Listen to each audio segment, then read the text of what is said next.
because there's some issue going on. We're trying to live stream the Inside MBA today for the others who might not be able to come today, but are interested to post it down from him. But otherwise, we should begin in like 1 2 minutes. Have you all had your morning snacks outside? Yes. Enough sugar and coffee to keep you awake for the master class and the discussion. How many are thinking of going through the one-day processing today? Or have prepared for the one-day processing today? I'll tell you more why it's a good idea to do the one-day processing today if you're ready. If not, I'm not going to force you. But later on in the presentation, I'll tell you why it's a good time to do that today. Okay, I've used the mic. Okay, so good morning, everyone. Allow me to introduce myself first. I'm Maantan. I'm the Washington CCF Graduate School of Business, Marketing, and Recruitment Manager. And we welcome you all here at AIM. Again, I hope you had your small snack this morning. Don't worry, we'll all have lunch together also later. Okay, so how many here have been to AIM for the first time? Oh, there's a lot of you. How many here have heard of AIM fairly recently, like maybe a little before you signed up for the Inside MBA today? Wala naman. Okay, so what I wanted to do actually is to walk you through AIM, because for those who might be walking around Makati and along Paseo, you might be so familiar with our building. Why? We're 50 years old. See, well, kasi the logo. Okay. So, this year, AIM is actually celebrating its 50th anniversary, and our mantra has always been on delivering excellent education, and going beyond education is to influence businesses and society. So our theme for this year is celebrating and advancing management excellence. We were established in 1968 by no other than Harvard Business School. And this building that you see here has been the building of AIM ever since. And the mission and vision of AIM might have been reworded maybe several times, but at the end of the day, it's the same. Our vision is always to sustainably contribute to the sustainable development of Asian businesses and societies. So here, we don't just give out diplomas and additional letters for our students. It's beyond that. We want you to look beyond what you can do for yourself, for your career, or for your organizations, but we want you to go beyond. So, 50 years ago, a powerhouse cast of academic founders and founding donors helped put up AIM. So if you can see, everything is started, the entire concept is built on Harvard Business School ideas, and then collaborated with Ateneo and LaSalle. Anybody from Ateneo here? Undergrad? Me too. Me too. Okay, for anybody here from LaSalle? Yeah. So, but here there's no LaSalle Ateneo. We're all under one school called AIM. And then founding donors are both from local and international philanthropic organizations and companies. So, recognitions. Among the few that we want to highlight is really the things that not all other schools would have. For example, there's the Ramon Magsaysay Award, the Nobel Peace Prize of Asia, is actually not awarded to institutions but to individuals. But AIM has been recognized by Ramon Magsaysay. Also, among all the business schools in Asia, only AIM has received the AACSB accreditation since maybe more than 10 years ago, in 2004 actually. And then all the other business schools here in Asia are just starting to get theirs maybe way back in 2010. So what does this mean? It means your degree is acknowledged and accredited in America and in different parts of the world because of the AACSB accreditation. And our partners, such as World Bank and ADB, has been with us from the very beginning, and they continue to support us until now. So, in terms of academics, what stands out if you come to AIN compared to any other school here in the Philippines is that you will be trained under world-class faculty. And before I continue talking about all the other things that you might want to know about the MBA program, I'd like to call in someone to officially, and my welcome is not official, so to officially welcome you. I'd like to introduce to you our new school head of the Washington School Graduate School of Business. I'd like to call in Professor Felipe Calderon.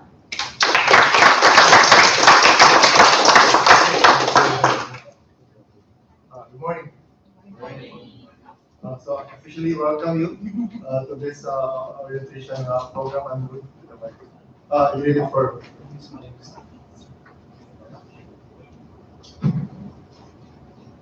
use this instead? Hello?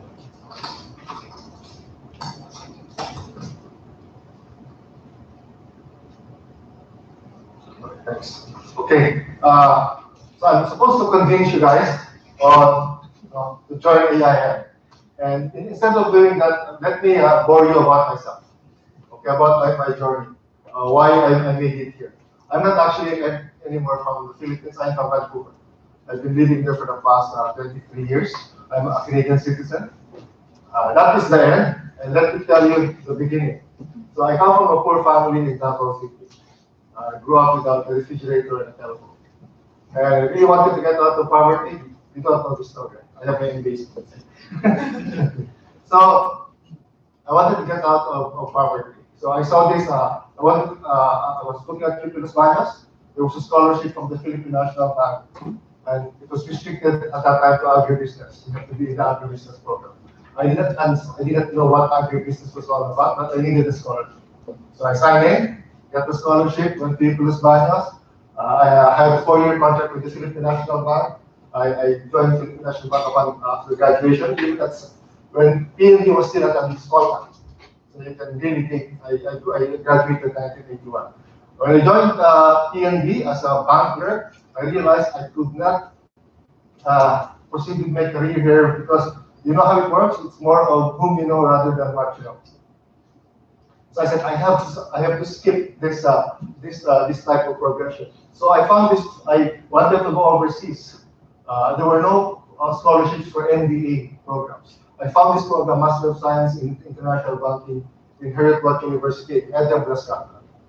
So I went to the president of PNB. PNB said, "Okay, will you go to NEDA?" I went to NEDA. United Nations Development Program had a scholarship for this type of program. So you see, education has been my way out of poverty. So I was sent to Edinburgh for 1 year to do my master's degree.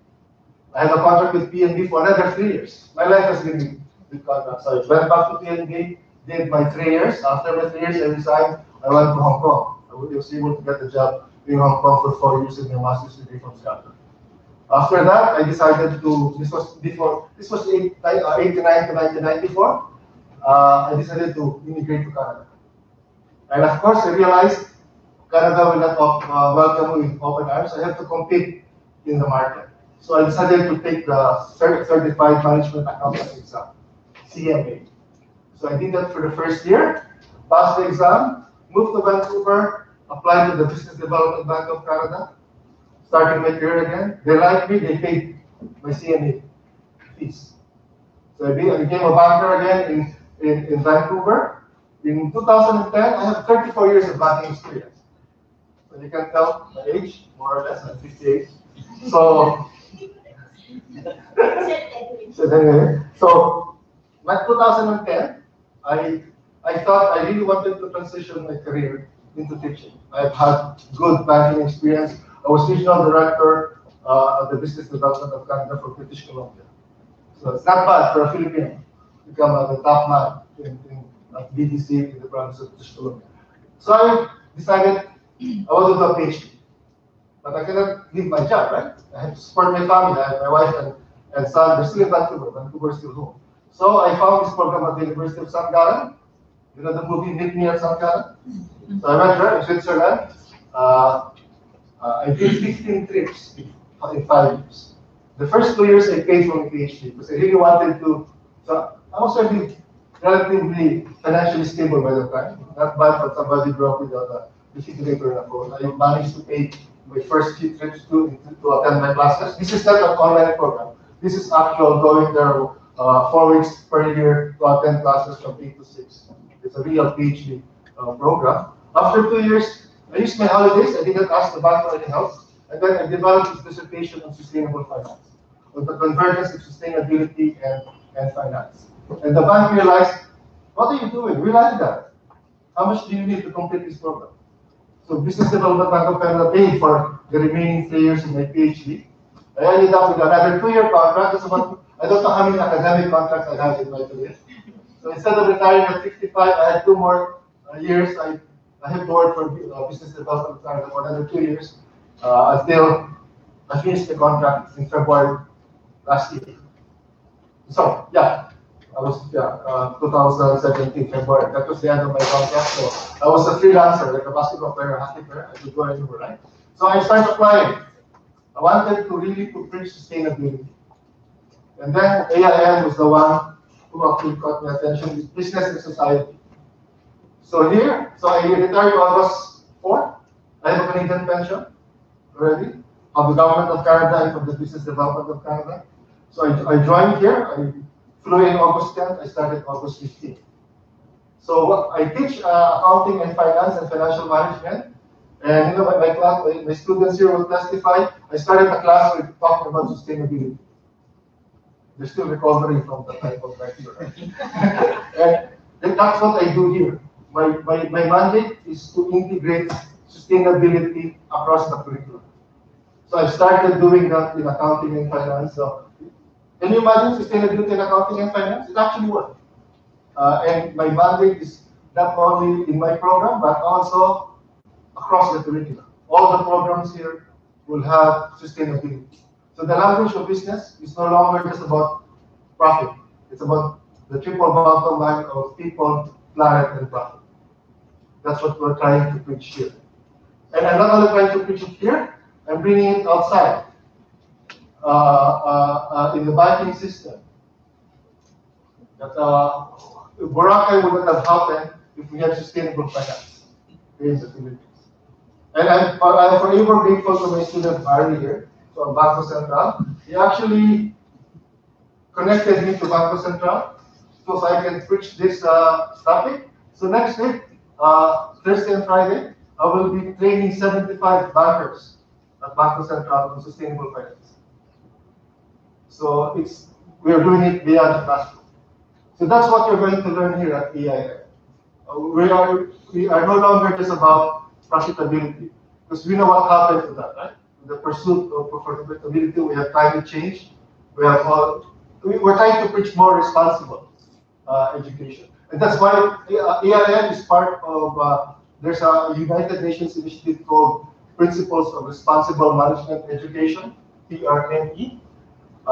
We are part of that. I represent AIM in that group. This group is saying we're using business schools to promote sustainability in education, so that we develop more responsible leaders.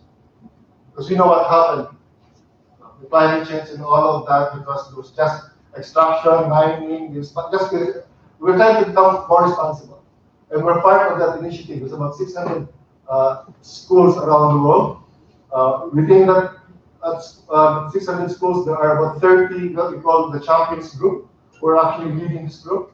AIM is actually part of that champions group.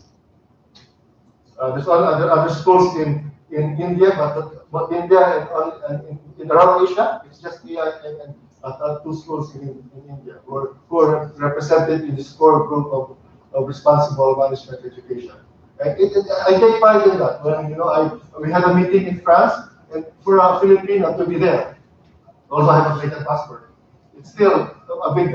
It's quite moving to be in the forefront of this type of movement. And here at AIM, We're not only doing it inside the classroom, we have to do it within EIM. Because at some point, if we keep on preaching sustainability, our students will start challenging us. What are you doing inside EIM? Our students will keep us honest. So that's what we're trying to do here. Not only, so actually in August, I will be holding a workshop among faculty on how do we do it. I'm doing this now in accounting and finance and financial management. How do we do it in marketing? How do we do it in operations management? How do we do it in leadership?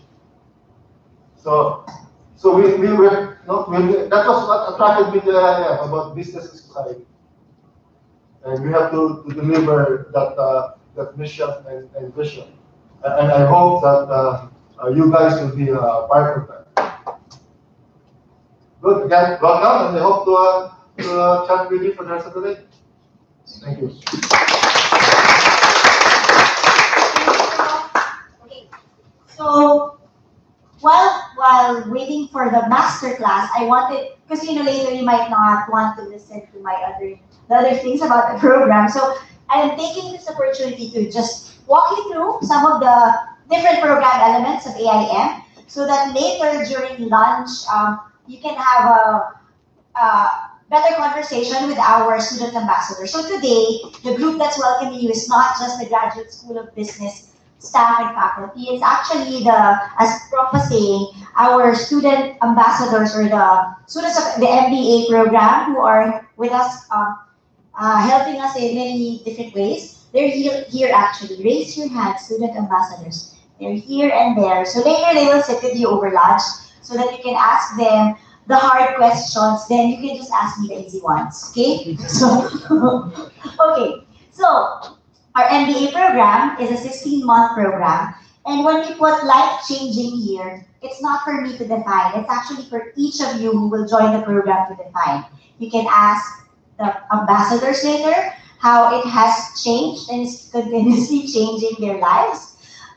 In the 16 months, it's divided into 4 terms. Right now, we're actually on our 3rd term, and a lot of things are actually happening in and out of AIM during the third term. So from the 1st to 2nd term, it's really the core period, as we call it, where you take the core subjects. It's more time inside the case room, and then prior to that, there's actually pre-MBA. But when you register and accept your offer sooner, there's actually pre-MBA already. Because before pre-MBA, there are online courses that will be provided to those who have confirmed their slots with AIM. And there's still a pre-MBA because we're preparing some tutorial sessions for those who might not be coming from business background, or those who might need some brushing up on some of the subjects. So we're trying to set up tutorials. If you confirm sooner, then you can set up the tutorials according to the needs of the incoming batch. And then, as we said, what's happening now is actually some of our students are starting their internships, and some of them are preparing to defend their thesis, or their MRRs, as we call them, or what is more popularly known as a thesis. Anybody here who's about to defend next week or done defending? July. So there, it's a busy time. So it's for the internship and the research period where you have to, well, everybody's in a hurry because also sometimes they squeeze in a little vacation back with family. Kaya ba? Kaya naman, diba? Like the 3rd term. And then the last term is for your other electives, where you can pick among the different subjects. It comes up. Are your electives for the last term out already or not yet? For fourth, not 3rd term, 4th. 3rd term. So 3rd term and 4th term, they have electives. Summer term and 3rd term. Summer term and 3rd term. Summer term is this one. Sorry, this is summer right now. 3rd term is next. And then finalize everything, and then December is graduation already. So it feels just like yesterday when they started. They look also fresh. And then among the things that we really encourage our students, you're not forced into this, you're encouraged, and opportunities are provided to our students for international exposure, because I think that's what's critical for us. It's that understanding of Asia that you don't get in the classroom. You want to understand Asia, you want to understand the international global market by actually going out and not just learning from it, learning in theory, because that's not what AIM is about. We're a practitioner-oriented organization, so we try to also bring you out and experience these things. Among that, we want you to, this is optional, but students can go for their last term in one of our partner schools in the International Student Exchange Program. Among the group here who's going to ISET, you're not, you're going to ISET, it's a different program. So, come here, you're not going. So we have Aaron, you can ask him about it later, how he prepared for this one. But it takes extra preparation because ahead of time, you have to submit things earlier than the others, and then you also have to apply earlier. So you want to decide about this one, not closer to the deadline because it might be difficult for you to collect all the requirements. And then we have a partnership with Yale that will allow you to earn a double degree. So your first 12 months here at AIM, taking the MBA program, and then your next 9 months in Yale for the Master of Advanced Management. Okay, and for here, I think, for the first two that I said, I think what's critical is also that you also do your best in class. Your performance in class matters because there is still an application process or approval process from here in AIM, not just application to go to Yale. Yale will have its screening, but you also have to be approved by the program. And then for our MBA and MBA programs, you have the Asian Study Tour. Theirs is coming up. The MBA is coming up with going to their study tour in October, about that time. And then we are also member of the Global Network for Advanced Management, which then allows you to participate in the courses that the schools offered via the Global Network Week. So I think in a year there should be about, it varies, but last May or this June, AIM actually hosted one class for the Global Network Week. I think it's about ASEAN. You were part of the class. Barry can talk to you about it. So we had inbound students coming from different schools. I think those who came here came from Yale. What are the three schools? Yale, Berkeley, and one from Europe. From Germany? Yes. Okay. So these are some of the schools that participate. There's another GINA, Global Network Week happening sometime in October. We're hosting another one. Our students went out for their Global Network Week in March. Okay. And among the other things is we really encourage participation in different business competitions. So the pictures here are from 2012 or 2013, but this is just a snapshot of where we've been. This year we have a few. So from all programs, it's not just MBA, we encourage them all to participate in conferences and business competitions. One person you can ask about the most recent competition that they joined is Aaron again, because they went to 2 countries to pitch or present their business proposal, business plan for land appraisal. Come on. What is it? It's a project on, it's like an online platform for land. Yes, I cannot explain that. Okay, so in a few minutes, actually, we'll give you time to, we'll have a little break and we'll give you time to prepare because we want you to participate. We will have a master class and give you a taste of the case method. What is the case method? Instead of explaining it to you, we'll ask you to experience it. But just to highlight, here at AIM, in the 16 months, imagine having to read through about 800 cases, which roughly is about maybe 50 cases a month. 50 cases of about how many pages usually use average? 20, 30 pages. 20 to 30 pages. And this is what you will discuss in class. So you can't come to class not prepared. You have to come to class having read the case, because also you will have to meet with what we call here a learning team. Each batch is divided into several learning teams made up of about 6 students coming from different backgrounds so that you can all work together in understanding and discussing the different cases presented to you. And when we say 50 plus global perspectives, it's also because this is the average number of students that you will have in a class most of the time. There would be classes where the entire batch could be together, but in other subjects, you will be divided into smaller, maybe 2 to 3 sections, depends on how many you are.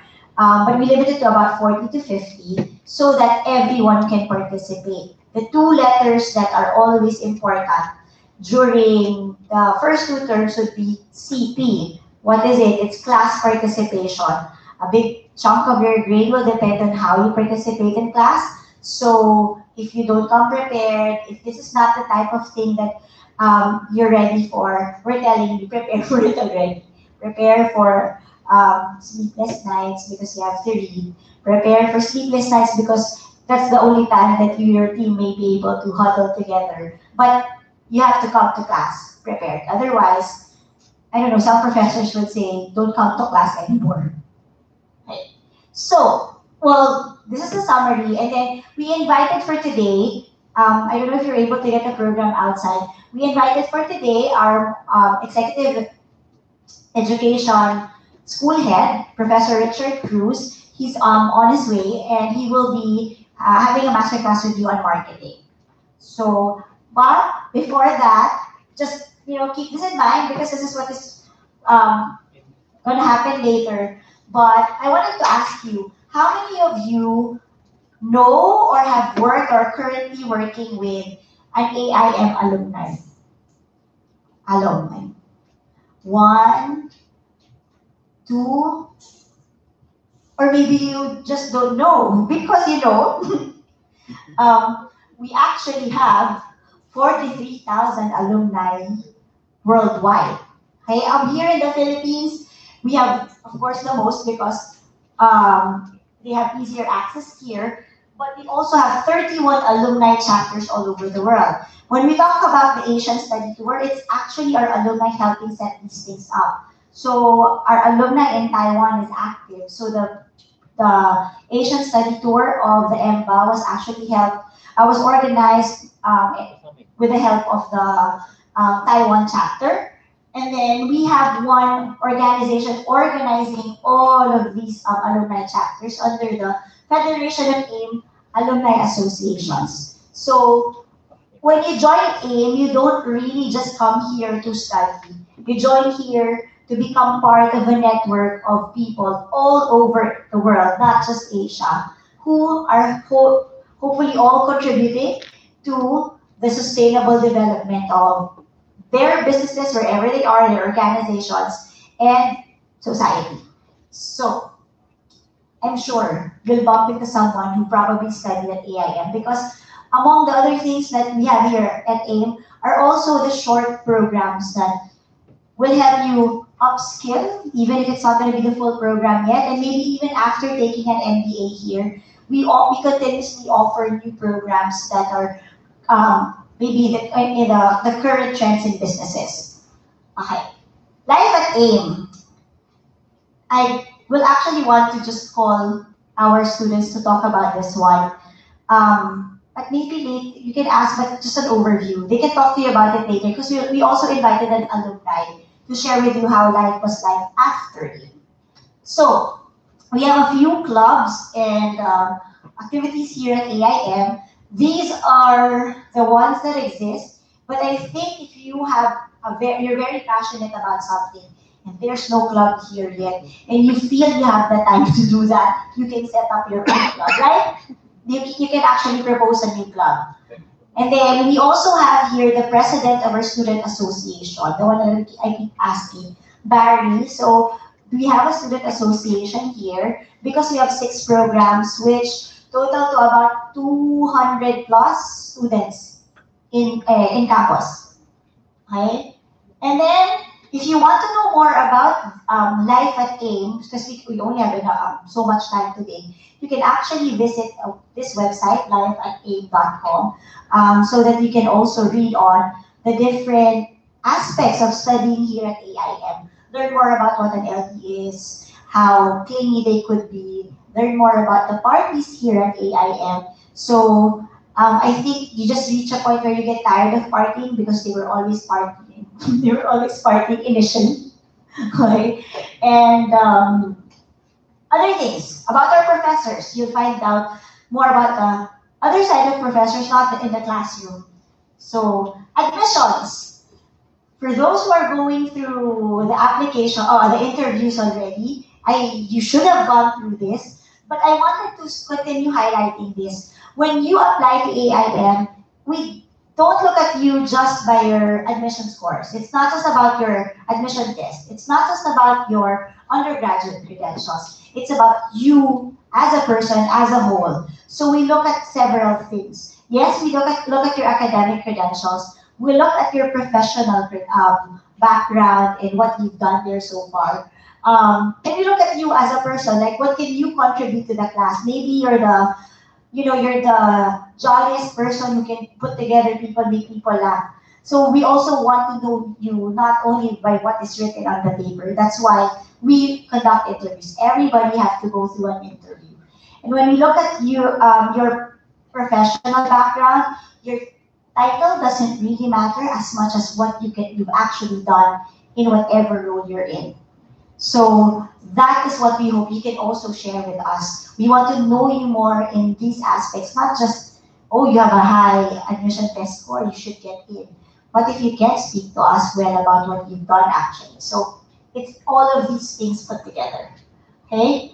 And right now, we actually are considering accepting students with less than 2 years of work experience. Again, if you're able to tell us what is it that you've done so far. Okay? Admission requirements. Are there people here who have not started an online application? Or have you all started an application? All started? Oh. Well, we'll encourage you because the only way we could update you on what's happening is if we, of course, have your contact details and you tell us that you're interested. So do start an online application and we'll help you throughout the process. We have a very, very helpful and motherly team actually. So if you've met Miss Edith, she will help you understand the program and the entire application process. Okay? And if you're able to submit the 3 requirements, the minimum requirements in terms of the documents, we can already start processing you, and then you just work on completing the other requirements as we go along. What are the 3 most important ones? Do give us an admission test score or schedule an AMAT with us, your most updated CV, and then your transcript of records. Then we can schedule you for the other parts of the process, like an interview and all the other sessions that we might want you to go through. But you may submit the other requirements as we go along. Okay? So again, confirm your qualifications, submit the 3 critical requirements, and then we'll schedule you for an interview. And then before the results come out, you have to submit everything. We can't release the results unless we have all the documents that are necessary. Okay? These are the fees.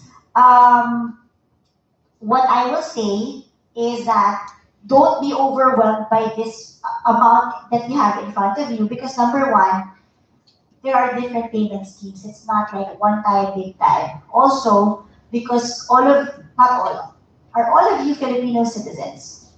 No. Okay. But for Filipino citizens, we have an in-house facility that sometimes I think they used to call this study now, pay later.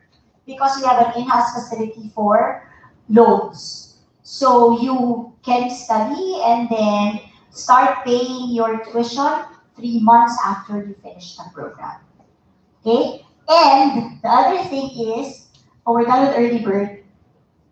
If there are still some slots open for the AIM institutional scholarships. We're waiting for the first batch of offers to come back with their responses, and then we'll have another set of deliberations. So the deadline for applying for a scholarship is June 30. So if you get processed today, you'll get a result, your result sooner, then you can apply for the scholarship because the requirement is that you are already admitted to the program before you apply for a scholarship. So do let Miss Edith know maybe over lunch or maybe because we're going to have a like 10-minute break. Do let Miss Edith know if it's something that you're looking to apply to because we'll help you figure out the best timeline. So if you're gonna have your AMAT today and be interviewed today, then you can get your results before June 30. Then you can also process your application or at least submit your application for the remaining scholarships. The remaining scholarships, well, I cannot confirm to you how many slots because the first batch of offers have gone out and we're waiting for the responses. But if you look at this checklist of criteria, as I was telling you, it's really a matter of telling us what you've done. I mean, do you align with our own values? So it's basically the same for everyone. And what we do is rank all those who apply. So you get the scholarship according to your rank in, in comparison with the other applicants for the scholarship. So it's worth giving a try rather than saying, no, I don't know if I'm even gonna rank high here. So the amounts are here and all of the scholarships that we offer come with a dorm. Now, why do they come with a dorm? What if you say, oh, I just live in Metro Manila? Best to ask the students again later why having a dorm is just a lot better. Okay? Internships and placements, we can discuss further later because I don't want to discuss this now with any clarity on what your own objectives are, your professional goals are. Because what we have is actually the AIM Career Services who provide assistance in carving out that path for you. I think what other schools would always say and would always say, boast is that it's automatic placement right after you study with us. Here at AIM, that's not the thing. It's us telling you for sure any job that you will get after studying here, any job that you're interested to go to, you'll be ready for that. So it's up to you now to actually show them what you have because that's what we're going to train you for. Okay? So our career services would invite some of these partners every so often for mini job fairs in the school, but they will also invite the students sometimes to different networking sessions because the different chambers would have that, and you can join these networking sessions because we're members of most of these chambers. Okay, so I will give you just a few minutes to take a break, go to the CR, get more donuts if they still have there, or get some coffee before we begin with the master class at around maybe 10-ish. So that's around 10 minutes. Okay? So I'll see you back here. Don't go anywhere. Just keep on eating. If the donuts are there, you finish them. They're fine. You can have them. And then please, if you have some questions already, you can also use the time to chit chat with our ambassadors. We have here Aaron, we have Gil, we have Camille, we have Dogs, we have Mark, and we have Barry out at the back. Anybody else? Oh, there's Lane. Okay. So you can chit chat with them while we wait.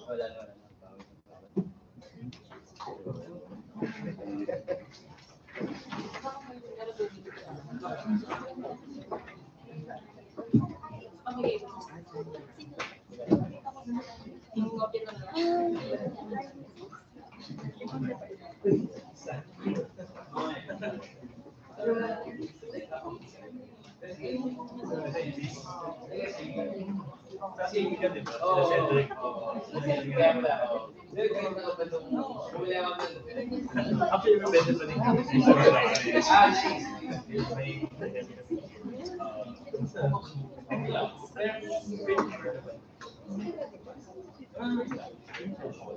Yung may mamaya. Sige, kukunin ko lang. Sige. Tapos ka na eh.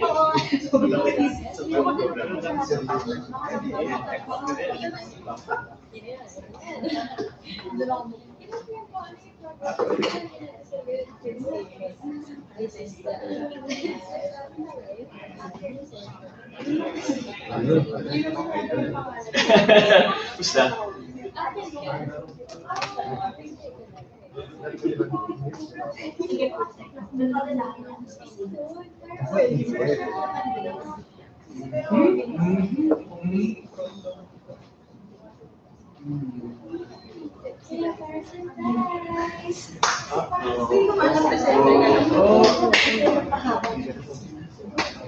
I know, right?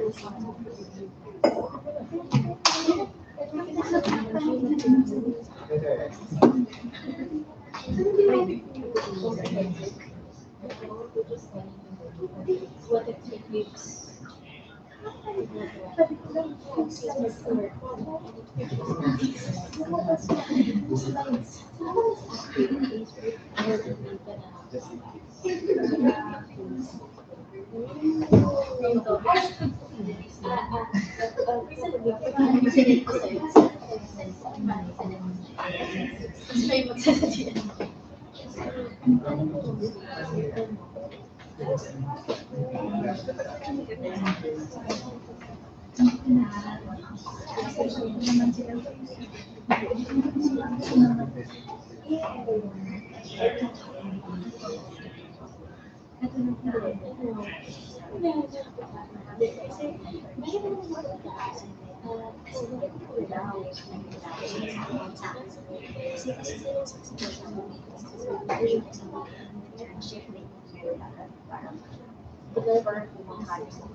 Are they actually having this conversations? Ayoko naman talaga mag-especially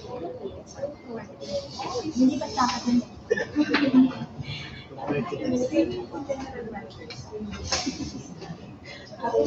Hindi ka na sana. Sa nabilang utusan. Ikaw pa sa isa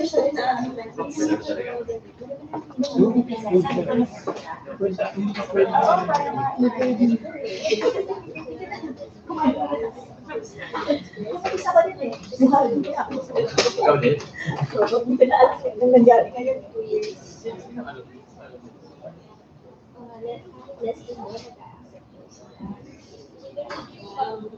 Pwedeng i-read. Kasi ang ganda nga ng residential kaya yung maling ganda na ito.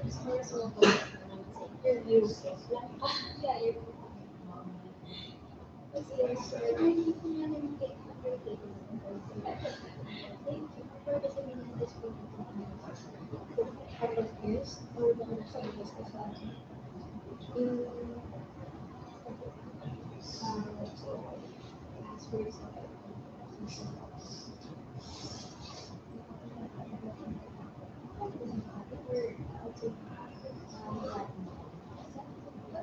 About university.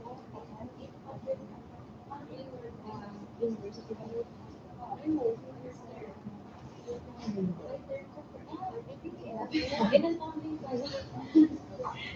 Ilan taon din pala dito?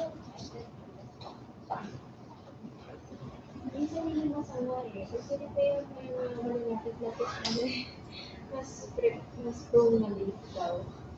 Kaya ba yung dito na? Hindi naman. Ano, isa ka pala. Kasi dito naman, sabi mo, iba kasi, kapag nakikipag-usap din ako na ano, iba naman kasi under ng iba.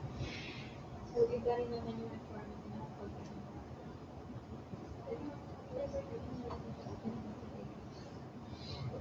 kasi sa nurse, sila dito.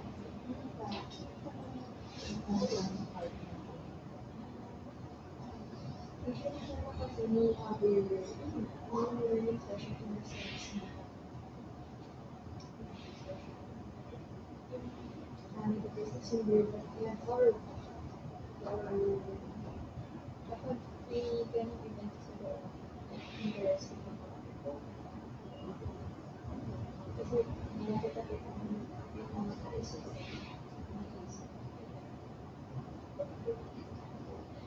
Pero what's your last name? Ang last name ko kasi basta. So, common name basta. Filipino origin. I mean, Filipino context origin. Ito meaning mo. Sabi ko, ito gawin mo. Pero sa province yung dati. Yung province that, yung mga province. Actually, diba? Pwede naman tayo magpapasa kasi break bago sila magsimula. Gusto mag-CR. Pwede. Pero may bonus na. Oo, daw. Ngayon sa akin, kung lalabas tayo, kukuha ng coffee, something. Kasi ako lang natin ako. So,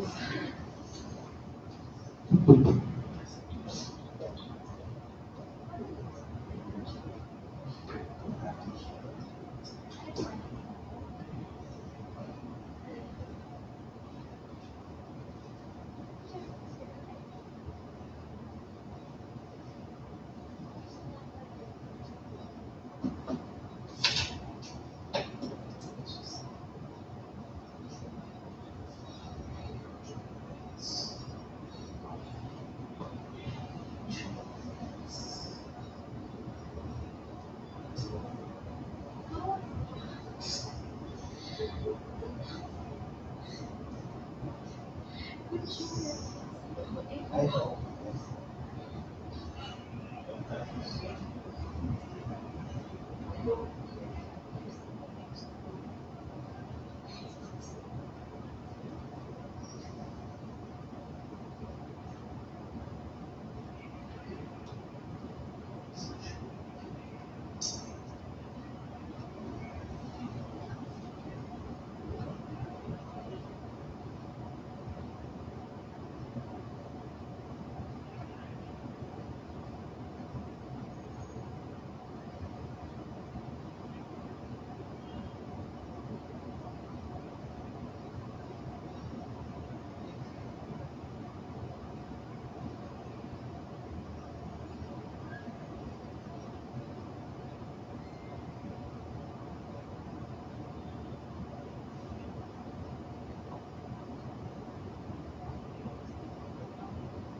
They're going to open this next week.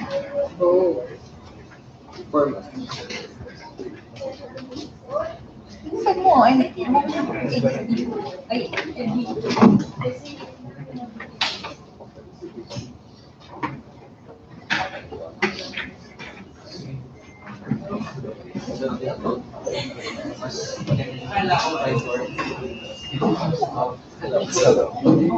Late lang ako online. is it you're going to buy or Close ka pa ba sa to? CSA ka ba?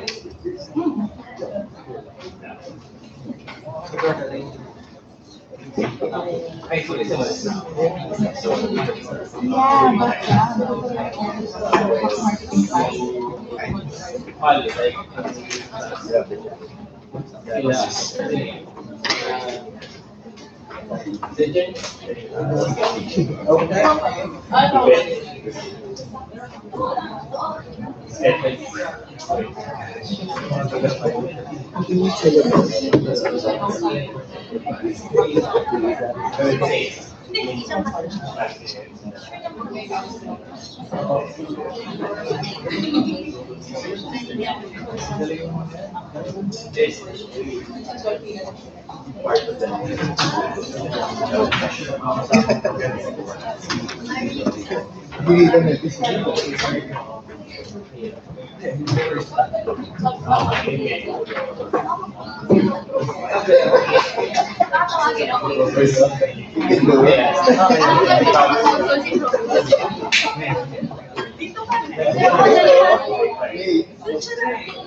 Okay, so we will start the master class. I'm just going to give you a heads up. So for those who will have the one-day processing later, I will encourage you. I think we'll give you a schedule.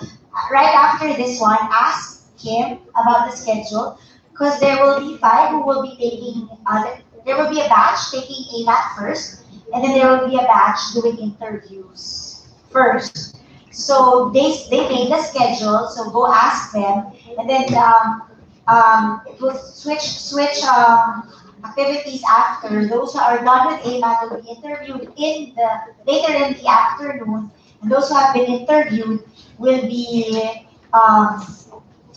taking the AMAT later. We have lunch for everyone where you can chit chat. So those who are not taking the AMAT or not going for an interview, you can actually chit chat some more with our student ambassadors. And maybe we can even walk around the campus later.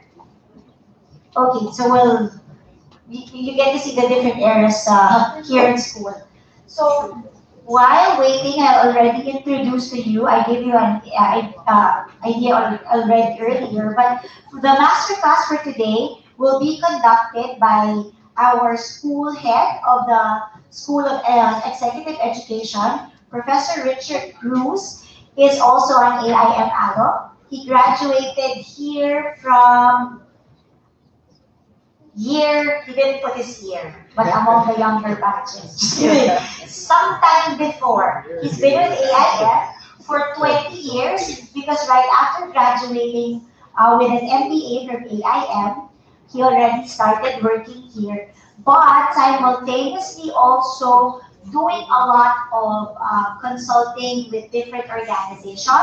Also, he's been helping different startups because among his interests are really, or his expertise are in definitely marketing, entrepreneurship, innovation, and finance. So yung mga organizations that he's worked with fall under these categories as well. So while teaching, he is also continuously practicing, which is one of the things that we take pride of here at AIM. Our professors, as you can see, are either previous practitioners and now teaching full-time at AIM, or teaching part-time at AIM, but still full-time commitment while they're also consulting and practicing their different fields of expertise. So Prof. Richard is among those who is continuously practicing marketing. And he's heading the School of Executive Education that actually runs and comes up with a lot of different programs each year. So there are the standards, but he's continuously innovating what is being offered by the School of Executive Education. So in any moment now, he will walk into that door. You're right, he was there when we were all getting back and he was outside. So later, just be ready. I don't know how he will conduct the class, but we expect participation from you guys, okay? Don't be scared. He doesn't bite, the students don't bite. And there, I told you I was going to walk into that door any moment now. Just setting up the sound, the mic. So again, let us all welcome Professor Richard Cruz.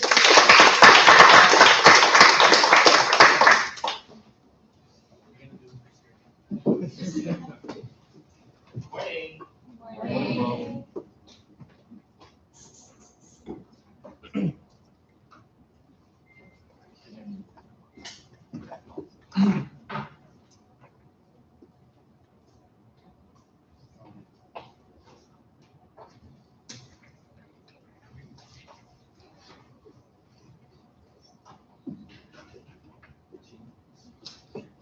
So maybe while I set up for a minute, maybe Aaron can talk about his experience in my class.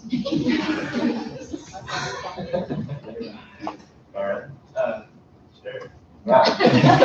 Don't worry, I've given the grades already, so you can say nothing to me.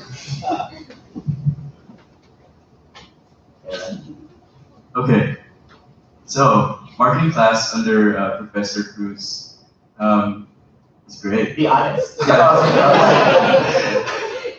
He takes marketing in a different dimension in such a way that he not just delves into the basics of like defining what the elements of marketing are and all of those things, but what's good about his marketing class is that he integrates all of the other aspects. Like for example, not just defining what the 5 C's are, but actually integrating them into, okay, how does all of these C's, like the context, the customer and everything, how do they apply to your current situation?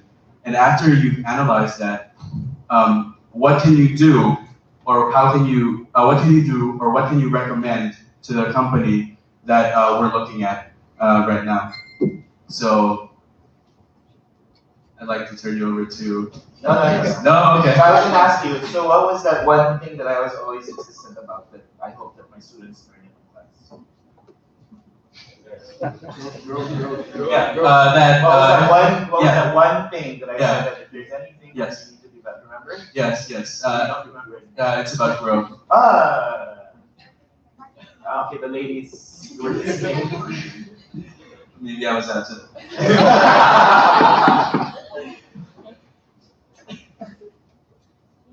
Anyway, So it's all about marketing mindset.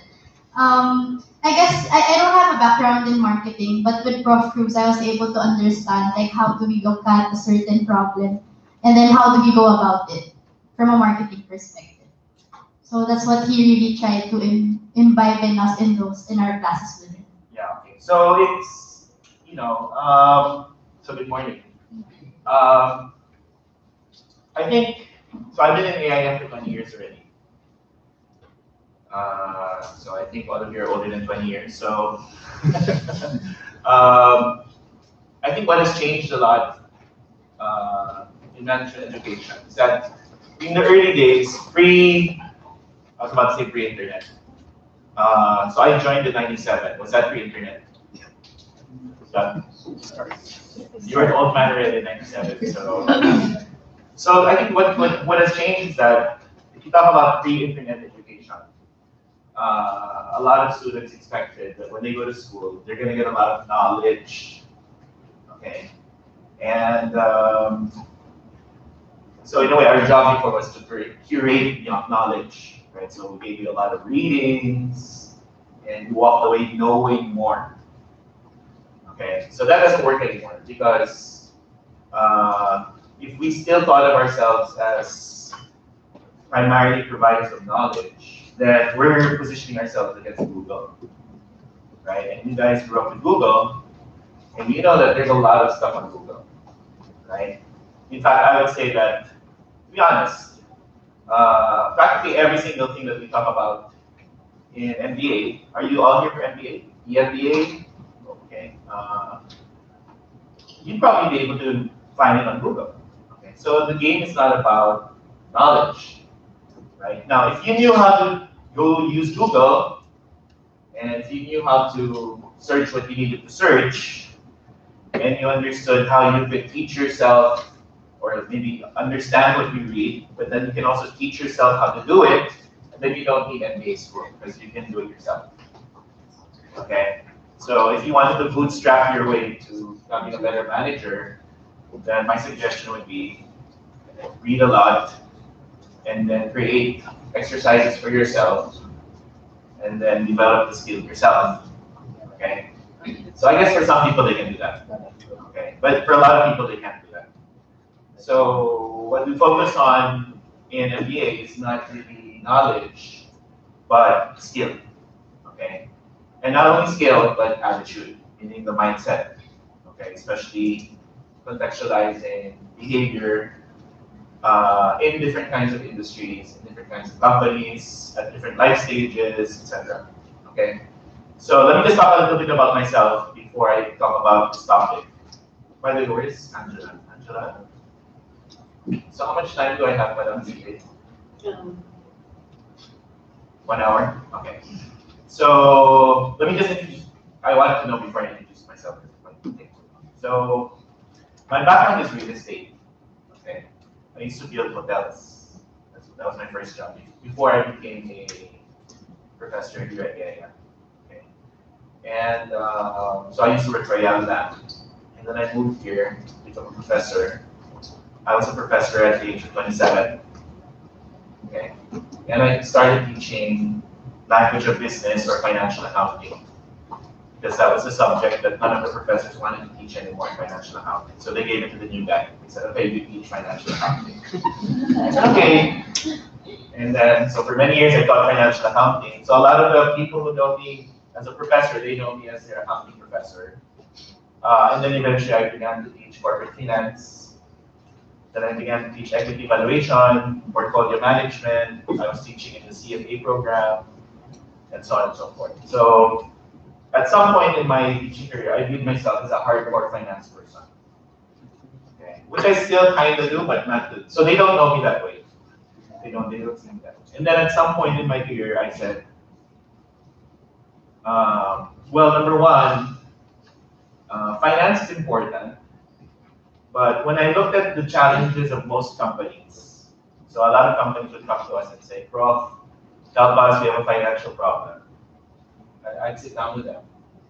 Then I would say like 9 out of 10 times, when they say they have a financial problem, what they really didn't see was they had an issue about competitiveness in the market, which eventually manifested itself in the financial ratios. So they would say, my margins are declining, my profits are declining, or they're not growing, and they thought it was a finance problem, so they went to the finance professor. But I would say 9 out of 10 times, the real reason was that their company's products and services were not as competitive as they used to be, or the market has changed, and they weren't able to adjust the change. And when I began to read more and more about how CFOs thought, the number one fear that CFOs have was not so much about interest rates or foreign exchange rates or issues about the capital market. I mean, they had fears about that, but their primary fear was really about whether or not people would continue to buy their products or services. And so I said, all right, I want to go to that space. I want to be where the action is. So I moved from the finance department, and then I shifted to the marketing department. And I did this about 10 years ago. Okay. And I think it was perfect. The way I used to describe myself as a marketing person was I was a product person. Do you remember the 4 Ps? Remember the 4 Ps? If you studied business, you studied marketing in college, you might have had a book by Philip Kotler, and he says the marketing framework is STP 4 Ps, right? Segmentation, selection of target market, positioning, and then developing your marketing mix around product, taste, promotion, communication, and price. Okay. So for most marketing people, for most marketing professors in MBA school in the old days, their background used to be ad agency on the communication side, because the big challenge back then was how to communicate. Okay, and actually more of the budget in marketing really meant more communication. Okay, but around 2008, 2009, when more and more companies began to adopt digital technology, what was happening was that there was a transformation, so we call it the digital transformation. And more companies now had to sort of reimagine what they were doing, but to reimagine it not in an analog world, but in a digital world. Okay, so like last night, I wasn't feeling so well.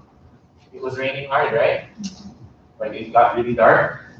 And then I was at home with my son, and he goes, Dad, let's just order out. Let's have food delivered to the house. I said, sure. And I go, what do you want? He goes, I want KFC. And then he stood up and said, I'm going to call. I said, no, don't call.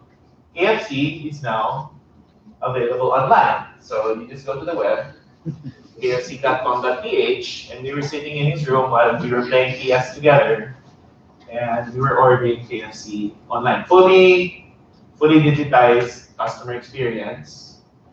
And we never left the room. We didn't even have to stand up to make a call. I didn't have to go get a menu. Okay. And we were just sitting there, and I just punched it into the website. I didn't have to give a credit card, and the chicken just came, and I paid for it, and we ate. Okay, so I call that a customer's digital journey. Okay, and 10 years ago, this wasn't really the case 10 years ago. It's only now that companies are very aware that to compete, they really have to differentiate themselves from other companies by providing an excellent experience. And these experiences are normally powered by digital. Okay, so today we don't have a different subject necessarily called digital marketing. Okay, so like I would say maybe 10 years ago, you would have a different subject called digital marketing, because the premise was marketing was analog, and you needed a different subject to talk about the digital version of marketing. today we just call it marketing, and we say it's marketing in the real world context. And our real world current context is that everything is digital. So these guys don't really know, but actually the marketing class that they went through, it was seamless already. We didn't necessarily differentiate in analog or digital. Everything was just what it exists today. Okay. So I don't know if you see that. I don't know if you remember. Do you still remember the analog world? Do you know what analog is? Do you remember the analog world? Analog. You can Google it, the word analog. Versus the digital world. Right? So like in the analog world, how did we listen to music? Cassette. Tape. Walkman, cassette, right? So if you wanted to go jogging, you wanted to listen to music, then you'd plug a cassette tape into the Walkman, and you put the huge Walkman here, and then you'd play it, right? And then if you were ready, and then if you didn't like the song, you'd have to stop and then maybe fast forward. And then play it again, and then start exercising again. Okay. So, and then, so music moved from analog to digital, right? So it got digitized. And digitalization created a lot of new values, right? So like, what was the biggest value of listening to Spotify on your phone versus listening to music on your Walkman? What's the big difference? Convenience? So does it have the same convenience? Or not? Or in some ways it's different? I mean, it's convenient in the sense that they're both mobile. Okay, but what was the new convenience that digital brought into the case? Easier. Unlimited selection. Fast. Really fast. Accessible. So can you articulate to me what was the new value created when music moved from cassette to Spotify app on your phone as you go jogging?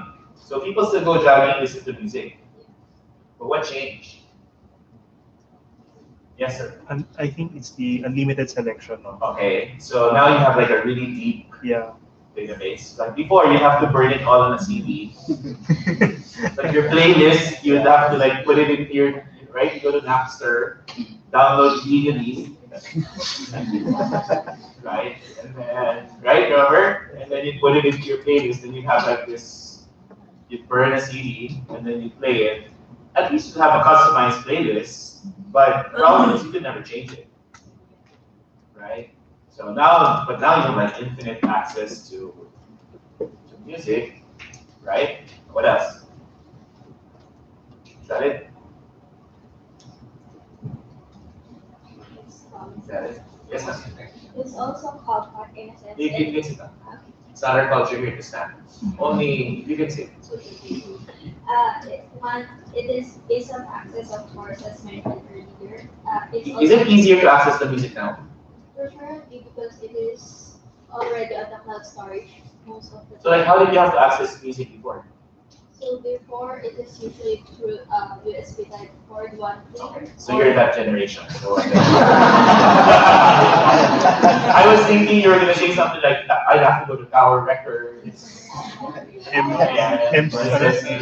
Tower Records. But your generation is, it was in a USB that you downloaded from Napster. Preferably, right? Okay. So we all belong to different generations. And Doug, what was your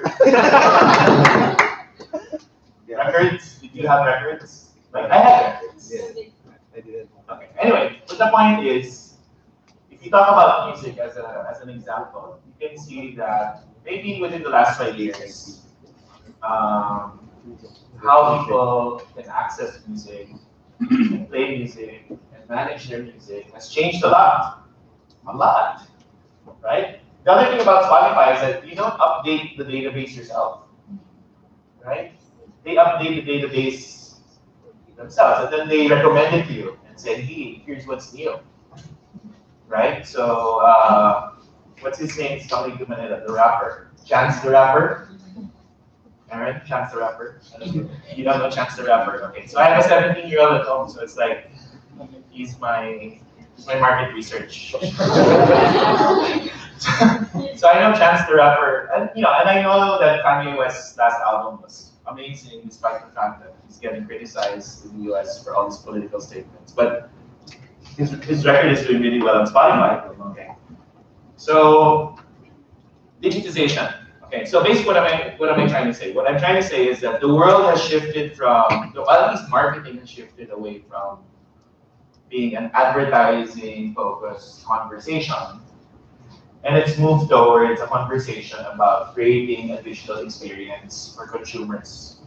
And that digital experience can involve a service, a product, communication, an app, and so on and so forth. Okay, so this is where we are in the world, and a lot of companies are struggling to cope with this movement. Okay, so do you know how many hours a day you spend on your phone, or how many hours of content you consume every day? Okay, so I'll give you an example. There was a study done. They were looking at people. They were studying people, serving people at home from 6 p.m. to 10 p.m. every day. So how many hours is that? 4. Okay. How many hours of content do you think they were consuming in that period of time? 4 hours. From 6 to 10 p.m. Give a guess. 3.5. The 30 minutes was they went to the washroom. And, okay, so they were consuming something like 6+ hours of content in a 4-hour period, which means what? Yeah, they were consuming content on multiple devices at the same time during this 4-hour period, and the total number of hours of content you consume was actually around 6. So you're watching the NBA game, and then maybe you're watching. What do you watch? Netflix. Well, I don't know. Well, okay, Netflix, or maybe something like 9gag, or so something. We don't know, right? Depends on your age and your preference. Okay. So, but all we know is that the consumption of the FaceTime with the phone is increasing. The consumption of content is very high. There was a study I was reading this morning that more and more people are consuming content on the phone, within an app, and less on the mobile web. Okay, so these things are relevant because what? These are the behaviors of our consumer market. This is how the consumer market exists or behaves. Okay, so if you read the last news article from the World Health Organization, what did it say? That digital video game playing, It's a mental disorder. when you're so obsessed with it, is already now considered to be a health issue. So they have an official word for it. I forgot what the official word was, but now it's considered to be an official disease recognized by the World Health Organization. Okay. Plus, you have issues like privacy, Cambridge Analytica. You have changes in data privacy laws. So we see the digital landscape. So I'm not going to say from analog now to digital. You know that already. But where we are now is that we've developed this behavior online up to 2018, but a lot of things are happening in 2018 that seems like it's not sustainable anymore. And we're expecting that people's online behavior is going to change. And as marketers, we need to understand how this change is going to happen and how we can remain to be relevant as online behavior changes. As an example, among many other things, among many other issues, how people relate to their cell phone is such a huge thing. Okay? Basically, the iPhone and all smartphones revolutionized marketing. And so, what I would say to you is that there is a great need in industry today for people who really understand this next generation of how to interact and engage with customers. Because a lot of the people who are senior leaders in marketing grew up in a more analog world, and they grew up spending most of their money in advertising. But the truth is, advertising is actually, so when I say advertising, what I mean is TV advertising, and radio advertising, and that money is coming down. Okay, so I'll give you an example. So I'm the head of executive education at AIM, and at AIM, sorry, and one of our clients is ABS-CBN, and part of our job with them is to help them cope with the changes in how manufacturers are investing their money in communication. So if they don't find old TV advertising to be as effective, as cost effective, then ABS-CBN needs to understand how they can help companies reach out to their markets, right? So the job of ABS-CBN and any other broadcaster was to help them buy advertising so that they can communicate with their customers, but that's changing now. So ABS-CBN is moving away from an analog broadcast model, and we're moving towards becoming a digital business model, and they need talent to help them make that transition. Okay. So for me, I'm a digital migrant. I just moved here. I was actually born in an analog world, so I had to really understand. So I did not grow up in a household where I walked to the TV screen and tried to, right? I don't know about you guys. Are you digital natives? No. So you're like, who grew up with digital technology off the bat? Who did not watch a Betamax movie? Who did not watch movies on VHS? Yeah. I thought you were always watching Betamax. Anything. Okay. All right. So I'll talk about this, understanding consumer market dynamics. It's a short talk. It's just meant to have a conversation. It's not. Actually, I don't use this deck in my class. I just prepared this specifically for this kind of masterclass. All right. So what's the big challenge today in marketing? So we train or we educate our students to be able, of course, to execute, but also to create the strategy. Now, one thing that I see in marketing today is that a lot of people claim to be working in marketing, but not many of them actually have a strategic mindset about it. So they just execute. Okay, so they're very good at cost per click, so on and so forth, but they don't necessarily have a very strong strategic mindset. And I think that's something that I wanted to talk about this morning. Okay. So define a winning competitive strategy in a consumer market space. Okay. And I'm going to focus on one, which is called product category. This tool called product category. Okay. So let's talk about Uber. You remember Uber? Mm-hmm. It's an ancient brand, right? Okay, you still remember it? You still remember what it was like using it? Okay. So what is Uber?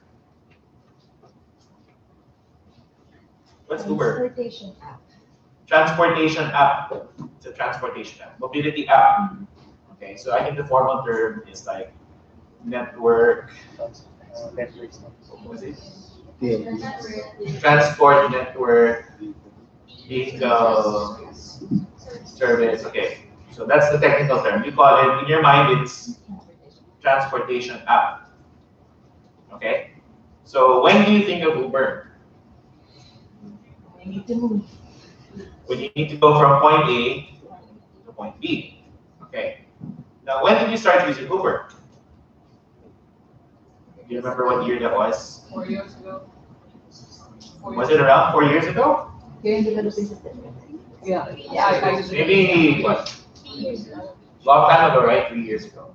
Okay. So in the past, when you had to go from point A to point B, what did you think?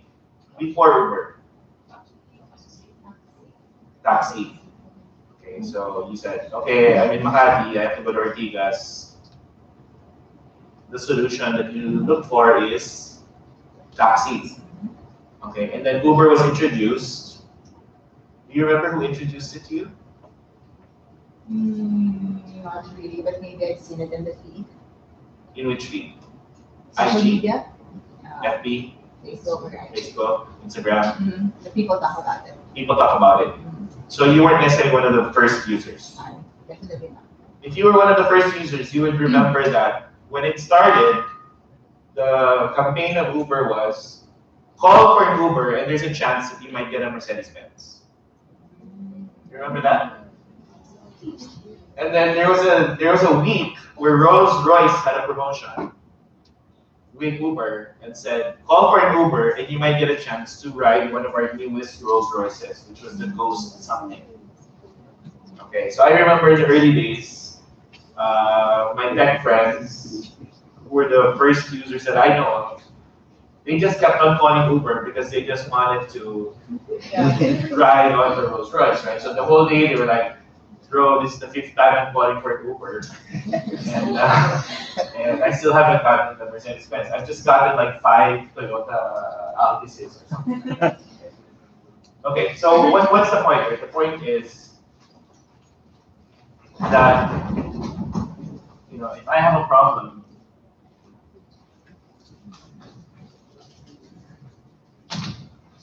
I need to get from point A to point B, then I will think, which solution will I use?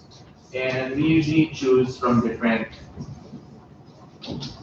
categories, right? So in the old days, you would say, I might get a taxi, and then after seeing your feed, what did you remember seeing? Do you remember what did you see in your feed about Uber? They talk about the driver, that it's professional and it's Did they have like a selfie with the driver? No, not necessarily. Okay. Yeah, but they share stories about it. They share stories about it. Okay, so you were using Taxi, right? And then through your exposure on social media, eventually you shifted categories and went from Taxi. You now began to use this thing called Uber. Is that how they call it, Uber, or did they say transport app? Uber, right? So the brand. So in those days, the brand was the category. Okay. And then eventually another brand came in, right? Grab. And what was your understanding of Grab when it came out? Same as Uber? Is that how you said another Uber? It's a credit card less Uber. For who? For those that pay by cash. Okay. And what was your conclusion, Sean? For me or not for me? Well, I still use Uber. Because? Service is generally better. Okay. And you have a credit card? Yes. Yes. So when you saw Grab, have you used Grab? After Uber disappeared? Yes. But not while Uber was there. Okay. So Grab came into the picture, and you said same as Uber. So in your mind, it belongs to the same group, but not exactly the same. Right? Same as Grab, but you can pay using cash. And your conclusion was, when they both coexisted, that is not for me. Because the image of Grab was, it was used by Those that prefer cash. and who are these people? You have no idea at all. The unbanked. The unbanked. That might be extreme, but okay. And you are not unbanked, you are banked, so therefore not for me. Okay. Right? Okay, so they're part of the same category, but they're not exactly the same, right? So two things, right? A category is a solution to a problem. Okay, so a category is a solution to a problem. Okay, and if you look at the structure, there are categories, subcategories, and brands. So within the category, there are subcategories. So like, you just created a subcategory, right? Under transport app, you said that one is, mine is what? Uber is the kind of transport app that requires a card, and Uber is the kind of transport app that doesn't require a card. You can pay in cash, and that's designed for somebody else, and this one is designed for somebody else. And between the two, I choose Uber. Okay, so between the two brands, you choose Uber. Okay, all right. Any questions? So what's the two things? For every problem, there is a category, and in each category, there is a structure, category, subcategory, and brand. Okay. Now, part of our job as marketers is to figure out how to brand, which subcategory to join, and which general category to join, so that when people have a problem, they will think of my brand. Okay. Have you heard of Wonder? Yes. What's Wonder? Carpooling app. Carpooling. Is it like Uber and Grab? No? More ride sharing. More ride sharing. More similar to Jeep rather than a taxi.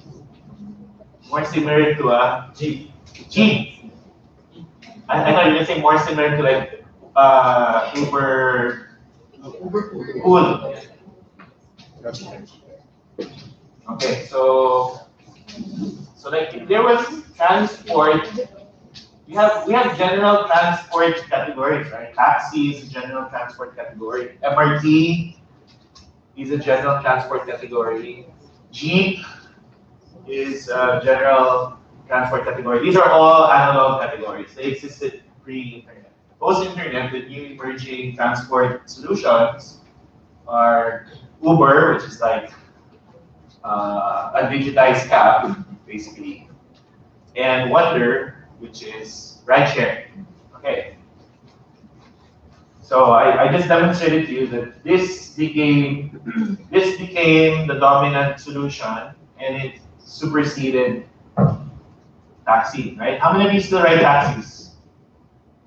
You still ride taxis ever since this came out? So I know a lot of people who have stopped riding cabs and only use this. In fact, I know people who would just sit in the lobby of the AM, and I'd see them at midnight, and I'd say, what are you doing here? I'm waiting for my Grab. Why don't you just get a cab? Try not to ride cabs anymore. If it's not a Grab or an Uber, I'd rather just wait in the lobby. Okay? So some of them even completely forgot about cab. Okay. So now let's say you were the brand manager for Wonder. So what are you trying to do? What are you trying to do if you're the brand manager of Wonder?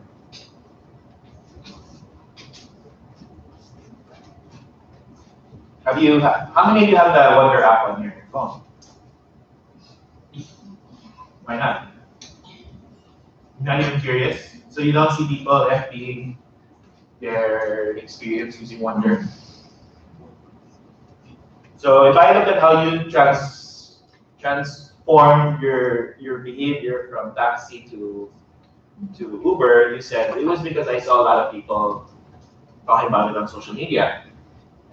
Okay, now there's this new category, it's called ride sharing, Wonder. So I have it, I tried it. It's a little different, okay? You can say spooky if you want.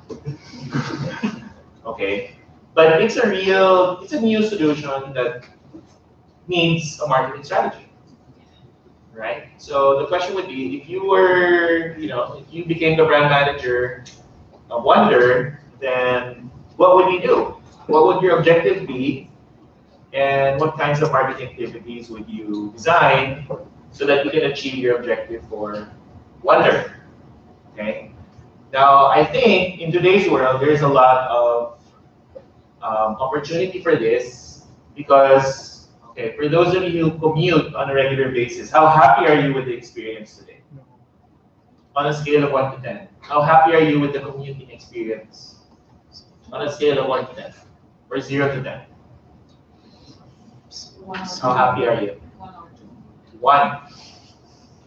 Negative. It's not negative. Right? So the other thing that I want to say is that as long as there's high levels of dissatisfaction in the market, then there's always a big opportunity for a new brand or a new category to enter.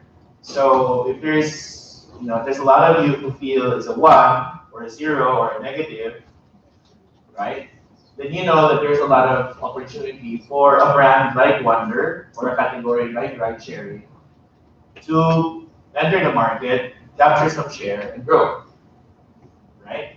So, but people think right now that because they want good experience, what are most people doing now? If they can afford it, they will buy their own car. That's why also you see this growth in many of these small cars. Migo, Mirage, because for a lot of these people, they could have taken public transport, but they're so disgusted with it that they would be willing to spend more money to actually own their own car with all of the problems of car ownership. By the way, it's not a happy thing to own a car also, right? I mean, how satisfied are you with parking and gas prices and the actual experience of driving in our city, right, where all the drivers are very polite, we follow the rules, right? So actually, mobility, so you can say, right, the big picture mobility category, own your own car or motorcycle, right, or rent or what? So which application, which mode of transport? So there are so many category solutions that are being designed for mobility. And all of these solutions need to be marketed and created properly so that they can be adopted by the market. Okay, so we have a project now with BGC where BGC has asked students from AIA to help them reimagine mobility within BGC. Okay, because not Makati, because BGC is the place where millennials want to be. Makati is the place where Gen Xers wanted to be when they were young. So Makati now is like the older business district. For you, it's BGC, right? But unfortunately, AIM is in Makati, so you have to come to Makati. All right. So any questions here? So I'm just saying that the lines between categories are blurred and they're changing fast.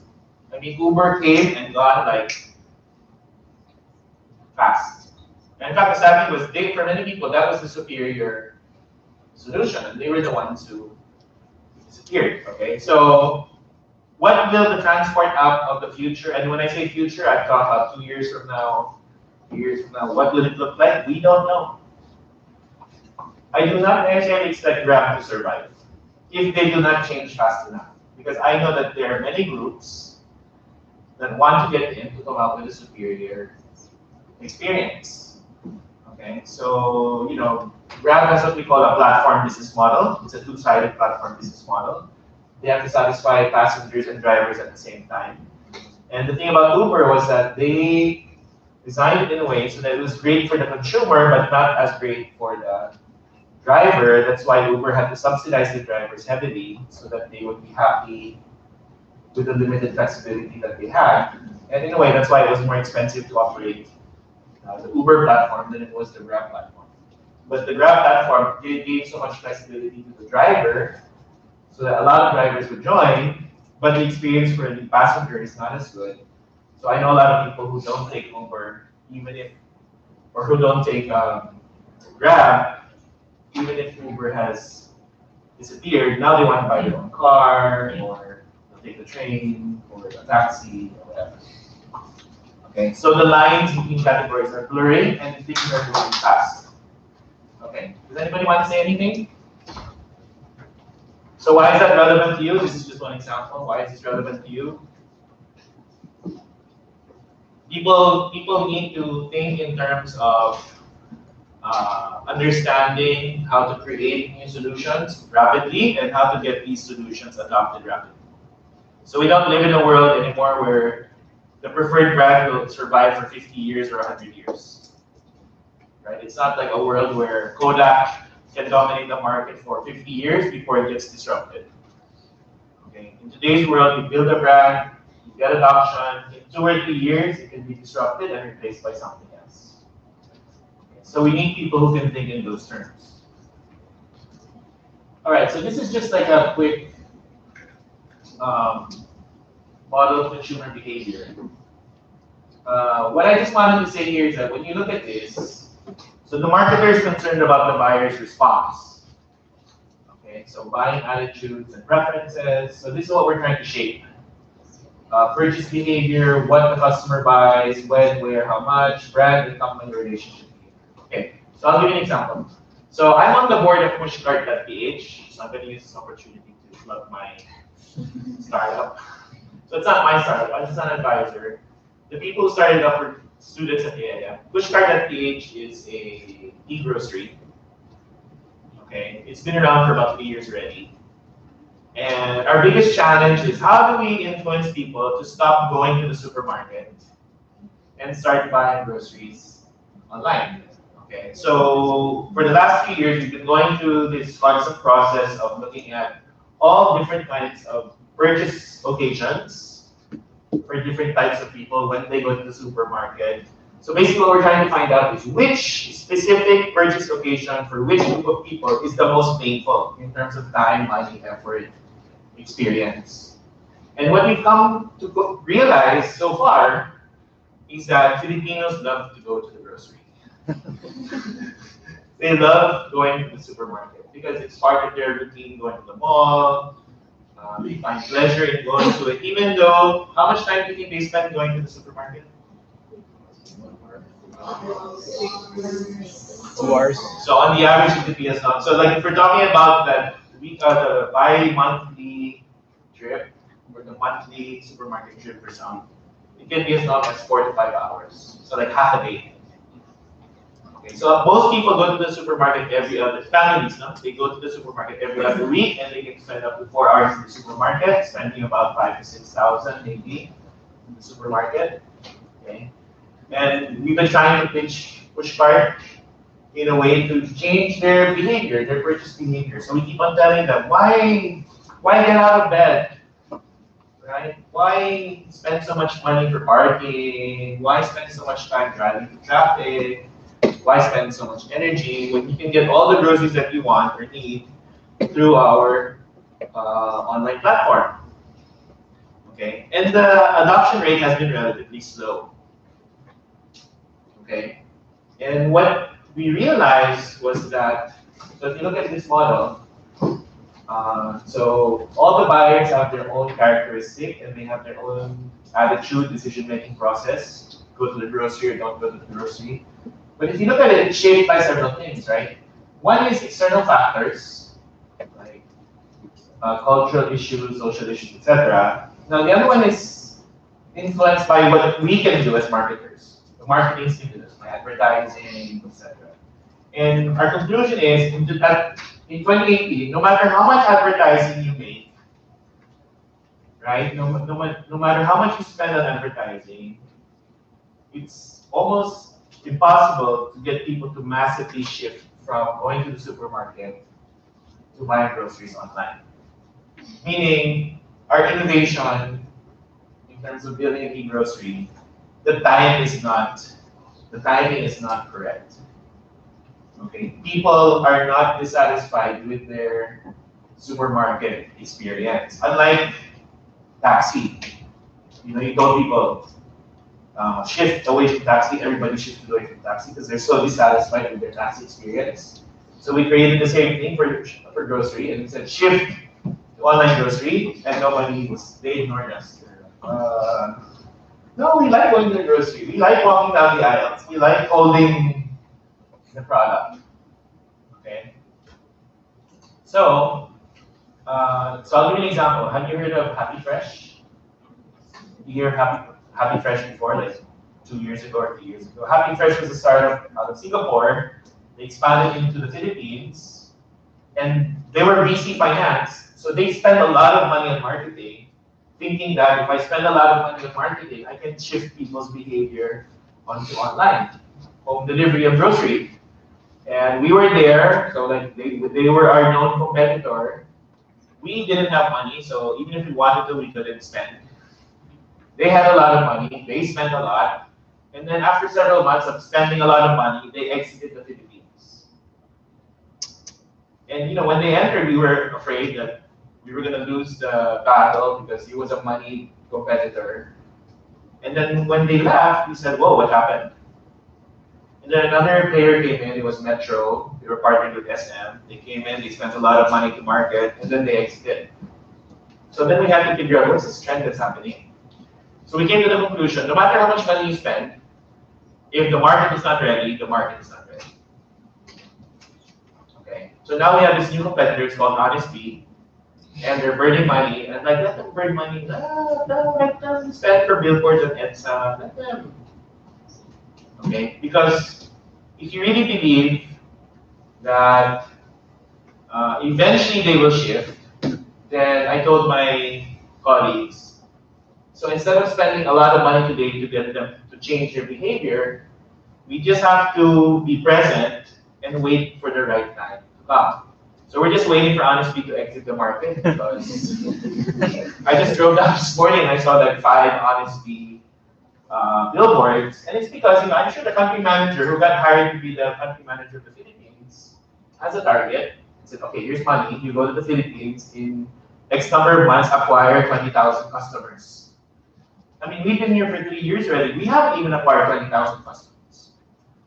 Okay, we've acquired much less. But at least those who use us, they use us on a regular basis. But we're not yet at a tipping point where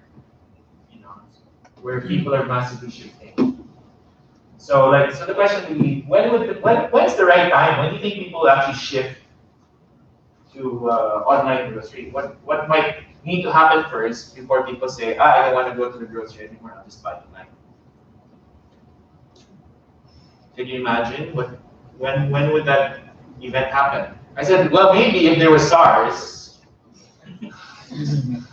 right? If there was like a public health problem and nobody wanted to go out, then that's the time you need to advertise and say, okay, don't get SARS, let our people get SARS. Just order your groceries from the safety of your house. Okay, but even traffic, right? You would think that the traffic is so bad that they want to avoid it, but they still feel like the experience of going to the supermarket is still superior to the pain of going through. So we haven't reached the tipping point. Okay. So that's what it means by understanding consumer behavior. You also need to know that no amount of advertising can change behavior if the timing is not right. So part of the skill is really to read what's happening in the market and understanding why they're motivated to do what they're doing now and why they're not motivated in doing what you want them to do. Okay, so I'll give you another example, like education.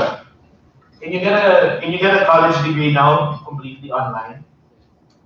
Yes, right? And I'm sure all these online universities spend a lot of money. They're just praying for the day that in mass people will stop going to physical schools and then just take your degree online. But it hasn't happened yet. So if I ask you, so if you dig deeper into the motivation, why? Why not? Why don't we just, after K-12, why don't we just register to a online university like SCI, I think, has an online degree. And I'm not even talking about foreign online school. I'm talking about local. Right? Why not? And for me, it's about timing. People still want to go to a physical school. I mean, who doesn't want to go to a physical school? Right? So maybe there might be some people who don't want to go to a physical school. So maybe that has to be the target. But by and large, the technology is ready, but the customer is not ready. So this is the thing about innovation. The innovation will become successful not because the technology is ready. The innovation will be successful when the customer is ready. And part of the job of the current marketers, modern day marketers, is to help map out how to get the customer ready for these kinds of innovations. Okay, so if you work for a company, so like, have you heard of Deezer? Deezer? Deezer? Music streaming, right? Launched in the Philippines by Smart. So, during those years, for them it's like ridiculous, right? They know people listen to music on YouTube, right? Everybody listens to music on YouTube. They know that. They know people like Spotify. So they launched Deezer, which was supposed to be like a more affordable Spotify, but they couldn't get it. They couldn't get it adopted, and eventually it died. Right? It's not because the product itself wasn't working. It was because the customers who they thought were going to use Deezer weren't ready to shift from YouTube to Deezer. Okay. Do you guys use YouTube for listening to music? Or Spotify? YouTube. Okay, so Spotify's biggest competitor is actually YouTube, and YouTube will launch YouTube Music soon. Okay, so they're gonna launch an app which is gonna be just YouTube Music to improve the music experience to YouTube to go against Spotify. Okay, so but the point is, and I think this is an important point. An innovation will become successful not because of the technology or when the technology is ready, but it will become successful when the people are ready. So when you're ready to do ride sharing, that's when ride sharing will boom. Because the technology for ride sharing is more or less present. It's just that we're not willing to get into a car with a stranger. But we are willing to get into a car with a stranger if the app that we're using is Uber. But if the app that we're using is Wonder, then we're not willing to get into the car with that stranger. So we need to understand why. Why is there a difference? How is it different? Okay, so how can we reassure customers to behave the same way they behave with Uber when in fact we're pushing Wonder? Okay, all right. You want to say anything? You want to add questions? Yeah. So my background is from different kinds of ad agencies, and right now I'm working with media outlet. What does media outlet do? You are a publishing. Digital branded content. Okay. Our clients normally say us that as an ad agency guy or as a media guy, we should create demands for their products and services so that the market will avail of them. So, based on what you're saying, that the marketing campaign will be boom if the market is already ready. Yeah, I'll give you an example. So, which lifestyle are you catering to? Well, the marketing industry, Adobe magazine. Oh, you're doing Adobe magazine. So you're a professional magazine to marketers. Yes. Okay. So your clients who are, assume, are tech companies, Yes. or consulting companies, etc. They're telling you, "Oi, create demand for me. Convince the marketing people to want to buy this CRM or this whatever, right? Okay. And how do you feel about that? Look at that face, right? Yeah, I mean, but the thing is that, when you look at your market, like marketing people, how many of them really are digitally transformed? Not many. The biggest ones are not human. So even if you sell all these really cutting edge technologies, if your marketing readers are not ready, then they won't buy. Okay, but I'll give you a counter example. Do you know how many of you have Signal at home? Signal. Okay. So there's a new channel that's going to launch. Egg channel, EGG, E-gaming something, E-gaming galore or something. I don't know what it means. It's about e-gaming. It's a 24-hour channel on e-gaming. And it looks like ESPN, except everybody's wearing a headphone. It's like all all the images of like sports, football, basketball, etc. But it's all about people doing electronic gaming, right? So they've elevated e-gaming, this lifestyle, to a point where it deserves its own TV channel. Okay. Now, do you think you can already devote? So, do you think your content space already deserves its own TV channel? And you can have a 24/7 channel that talks about marketing? Not yet, right? That's why you're owning a magazine. And you come out how often? Every 2 months. We have also digital. Every 2 months. And when we have a page. Yeah. But what I'm saying is that your magazine every 2 months plus whatever updates you do. So this is the amount of content you're creating. That amount of content is going to be driven by the number of people who want to consume the content. So no matter how much content you create, if nobody feels like they want to consume it, then I'm sure you didn't start out as every 2 months, right? You probably started off as monthly.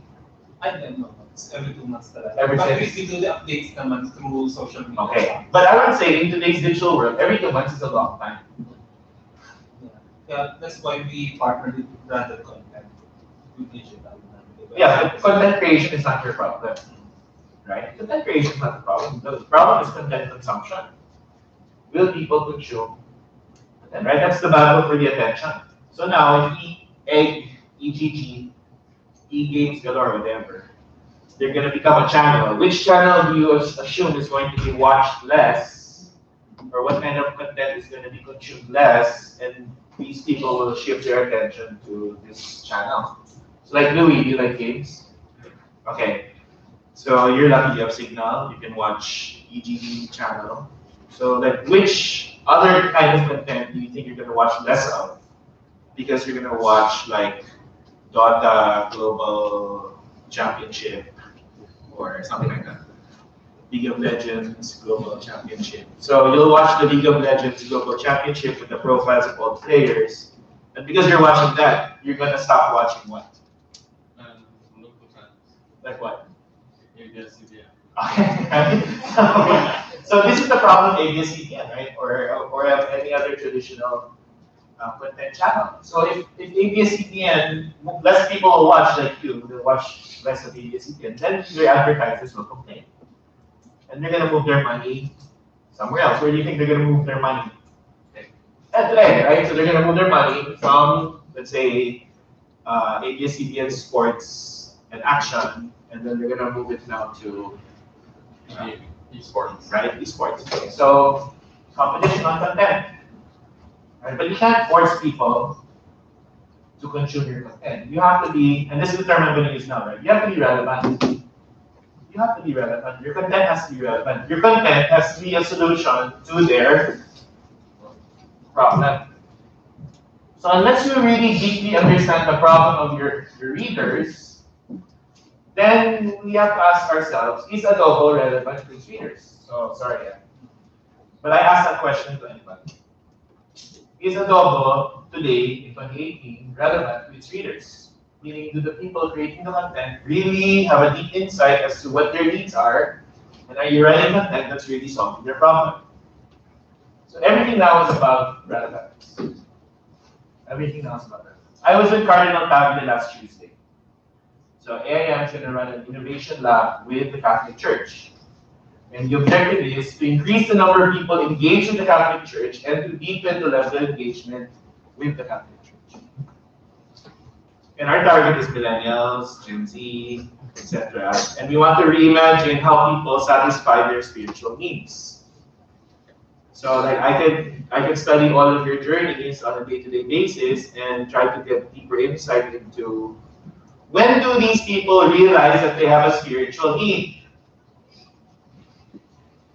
So when do you think of God? Or when do you think that you need some kind of help from a supernatural being? Right? So when? What do you think? Don, what do you think? Millennials today, when do they think of God? When they're sitting in front of the toilet throwing up. Oh God, I promise I'll never do it again. When you need something, or Like what? Like when you're hungry, oh God. For example, you need to pass the A1. Okay, I need to pass the A1. Okay, That's the situation. Things are not enough. sorry. Things are not in our own control. When things are not within our control. Now, millennials, are they in control or not? Are millennials in control? So millennials, there are two stages to the millennial life, right? Right? Pre-quarter life crisis and then post-quarter life crisis. Pre-quarter life crisis is when millennials think they got it together, but in reality don't. And then they hit that point when I'm like, why am I doing all of this? Why am I trying to be somebody that I'm not? Right? Why am I trying to go to the same places where everybody else is going to? This is not really what I want to come. And then they take a gap year.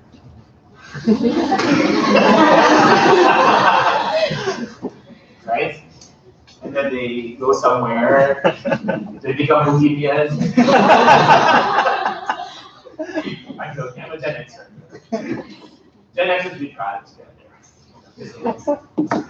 And then somehow, some way, they realize, oh, this is what I want to do. Right? So I have like a niece. She's like my poster child. She's my niece. She's my poster child for millennials. She worked in the bank. You know, she was young and she was saying, I want to work in JP Morgan. I'm like, wow, you're so young to know that you want to work in JP Morgan. When she graduated from school, she went to JP Morgan. She had a career. She was working like 80 hours a week. She was getting home late. And then one day she goes, I'm quitting JP Morgan and I'm going to take a year off. And her father, or my first cousin, was like, who's going to feed you? And then she said, what did she say? Of course, you, Dad. That's why we have this term, right? Kidulting. Kidulting. So a lot of you, some of you might still be kidults, meaning, I'm sure. You guys are kidults, right? So kidults mean, during the weekday, I work, and I'm very adult. But when it's the weekend, I go home and I stay with my parents. Or I spend time with my parents. And we wash my clothes, clean me on the weekend. And you know, it does. Right? You agree, right? I've studied this market very closely for Nestle. Because we were trying to figure out how do we sell their brand to millennials. And then we realized, because they're adults, we can actually tell them mom to buy their brand adult for their adults. Okay. So where was I? Why was I talking about this? Sorry. It was about if you're asking why they pray to God. Oh yeah, okay. Catholic Church. No, but you know, when I think about, when I'm asked, I always say, the millennials are the best people to have in your company. I've worked with a lot of millennials. I would always say, I love having people who work with people who are millennials. Because the nice thing about millennials is that they want meaning. They want to make a difference. They want to transcend whoever they are today. They're very idealistic in that sense. Okay? But for some reason, it's very difficult for them to cope with the perception and the reality. Okay? So if they work with people that can guide them, then they're the best people to work with. Okay? But you just have to understand how to deal with millennials and not BS them and not give them false hope. Because I think what millennials really need is a lot of honesty. They can deal with honesty, but they also need motivation and so on and so forth. So I love working with millennials, but I've noticed that I know a lot of millennials who live a very tortured life because they have a lot of fears that, you know, it's the parents' fault. It's your parents' fault. They told you when you were young that you could be anything, do anything, you can achieve anything. Our parents did not necessarily do that. My parents said you can achieve anything, but you have to work really hard to do it. Okay, so I think the message was a little different for the next generation. Basically, they did say that you can be anything, but they forgot to add that, but you have to work really hard to to do it. So I think there's this kind of, after studying a lot of millennials, I think there's this kind of gap between the achievement and the effort. But it's okay, it's fine. I understand. It's just a different way of working with them. Okay, but what we're doing with the Catholic Church is really trying to figure out relevance. Huh? How can the Catholic Church be relevant in 2018 to millennials and Gen Z? Right? How can we generate genuine love for the church? So it means that we have to understand how millennials perceive the church. So some millennials will have a very ill, negative perception of the church. It's an institution, it's a very imperfect institution. You might say that they speak, but they don't listen, they don't have empathy, blah, blah, blah, blah, blah. So there's, I'm sure, a market that will think that. There's probably another market who will think, wow, the Catholic Church is the best thing. We're the only religion where you can have a religion and drink beer.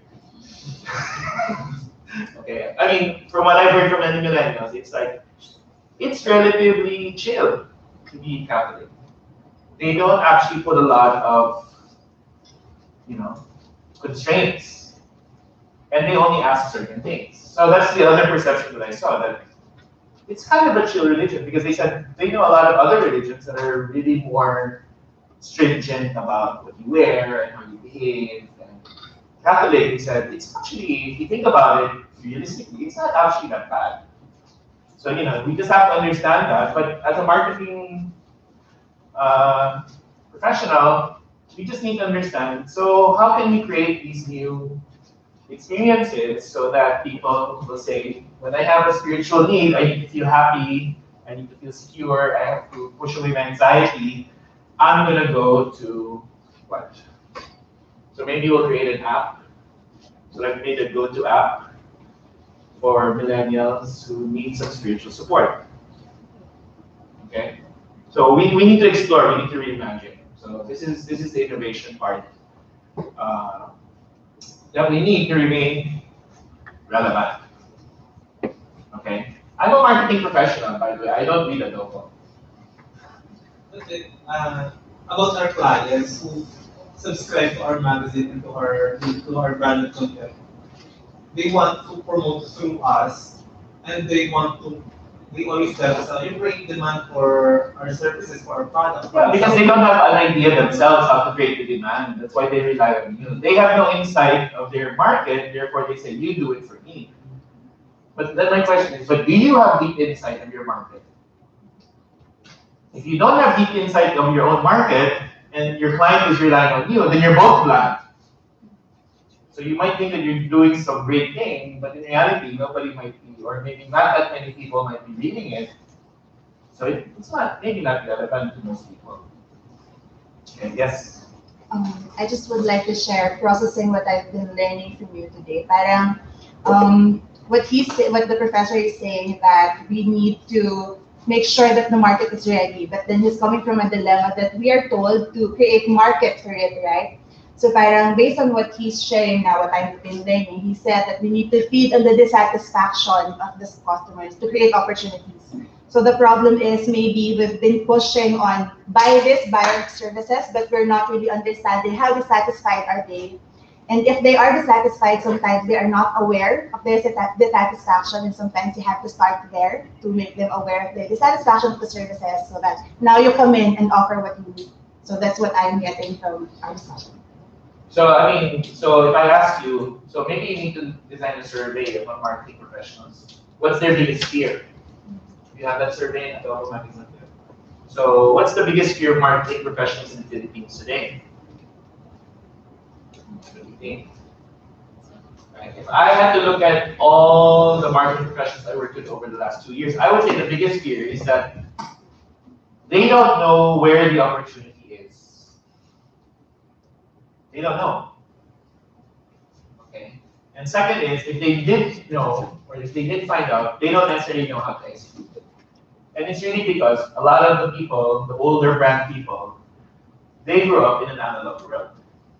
And they don't necessarily understand how people like you behave online. right? So like this is our conversation. Like, so where do I go? Reddit? Do I go to? I mean, because the default answer of all marketing people is Facebook and IG, as if that's like like everybody wants to get on IG, right? And then when everybody does that, then you have Cambridge Analytica, blah, blah, blah, etc. I mean, but where can I really go to find my market? That's a challenge. Okay, so it's kind of complicated. This is just like an initial discussion. Okay, I want to show one. I have 21 slides. I'm on slide 3. I'll just choose one to end with, and this is the one I'm going to choose. Well, I'll choose 3 more, and then I'll end with this idea. Okay. So, Wisdom of the Crowds. So this is a book. So it says large groups of people are smarter than an elite few. Okay. No matter how brilliant, better at problem solving that elite few is. So this is the notion that there's a few elite marketing people that can figure out the trend better than the large crowd. Now, where do I find the large crowd? I find the large crowd on social media. Okay, so what has really changed a lot of marketing is really the ability of marketers to just listen to what's being talked about every day. That's why on Twitter, trending topics is important. Social listening on Facebook is important. OOTD is important. ATM is important, and so on and so forth, right? Because these are the things that are worth talking about. These are things that are important, and we need to track that.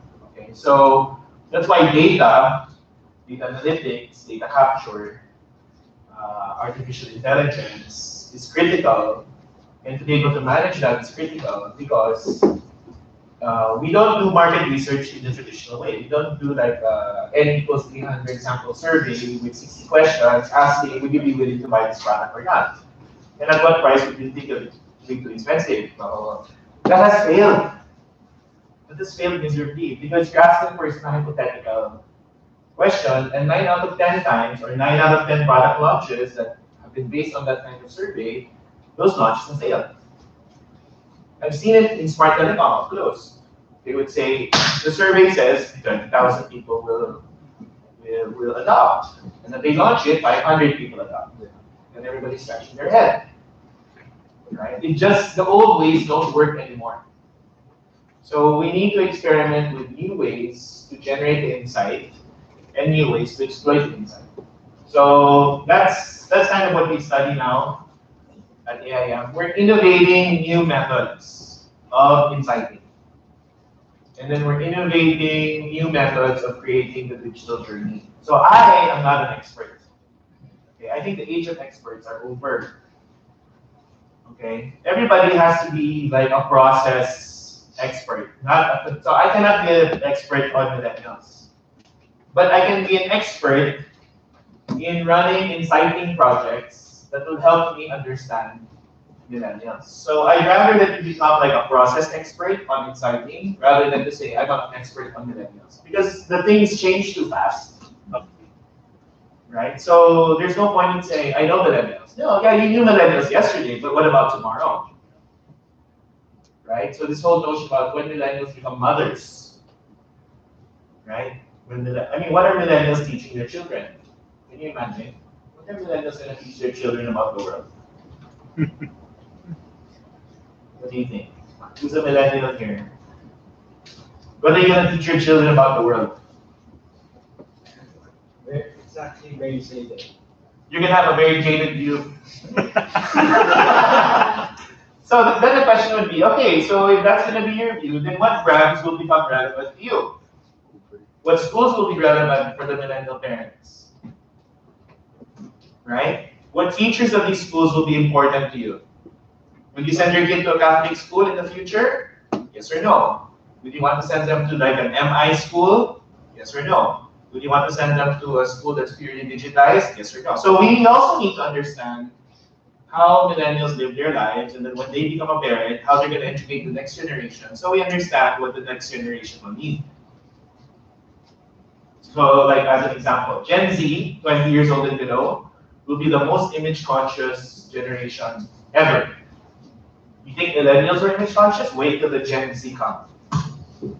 These are digital natives who grew up knowing that people posted pictures online. So my son, who's 17, he goes with his mom to have his eyebrows shaped. And for me, that's like a very, oh, bro, what are you doing? Not my brand, not my father's brand. But because I'm a marketer, I do not judge, right? So they know that I always say, do not judge, not judge, not judge. But you must just observe and understand. Why is my son, who's 17, who I think is not homo, I think he's hetero, but he goes with his mother to have eyebrow shape. So in the past, that behavior might have been related to some other sexual preference. Today, that behavior is different. So my job is just to be patient, understand, and not to judge. So now, what I want to do is, maybe if we're going to do a startup, you can develop the next generation salon or parlor or barbershop for Gen Z, who will be the most image-conscious generation ever. So how much money are they going to spend for personal care, grooming, blah, blah, blah, and what kinds of features do they want? I mean, obviously you know that Doug is not Gen Z. You know that I'm not Gen Z because my hair is really messy, but you'd never catch my son like in public where his hair is messy. I mean, he'd rather be late than be messy. So it's different. It's different. Okay. So wisdom of the crowd. 2 more slides and then we'll go. So what we really need to do is change our filters. Change our filters. So, and in short, I'll just summarize this slide by saying the worst thing that you can be as a marketer is a judging person. Meaning you're applying your own interpretation of a behavior and you're forcing your own interpretation to that person's motivation. That's the worst thing. Okay? Because what you need to recognize in 2018 is that people behave in really different ways, but their motivation may not necessarily be different from the motivation of prior generations. Okay, it's like when your child talks to an older person and doesn't say po. You would attribute that and say, nakakabastos ng batang to. I mean, you're a very disrespectful kid. That's like an adult interpreting that behavior, right?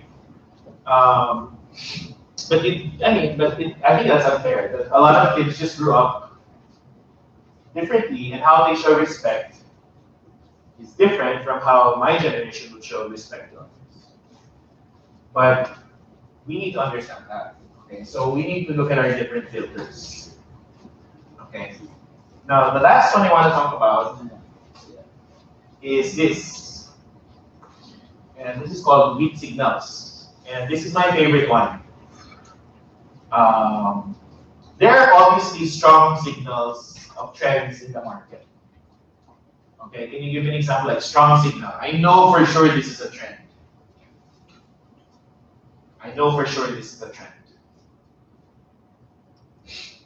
So for example, I know for sure that people eat to satisfy their image needs. Eating today is about satisfying their image need, not their need for food. Right? That's a trend, and I know why. Why is it a strong signal? I know because you have all these apps that are promoting restaurants, and all the apps are showing a lot of visual images, right? And you see the behavior when people go to those restaurants, they also take a picture of the food themselves. So it's a real strong trend. So it's important. So we tell restaurateurs today, it's important that your restaurant must be designed for social media. Right? I mean, it has to taste good too, but it has to look great. Okay? Now, but weak signal is different.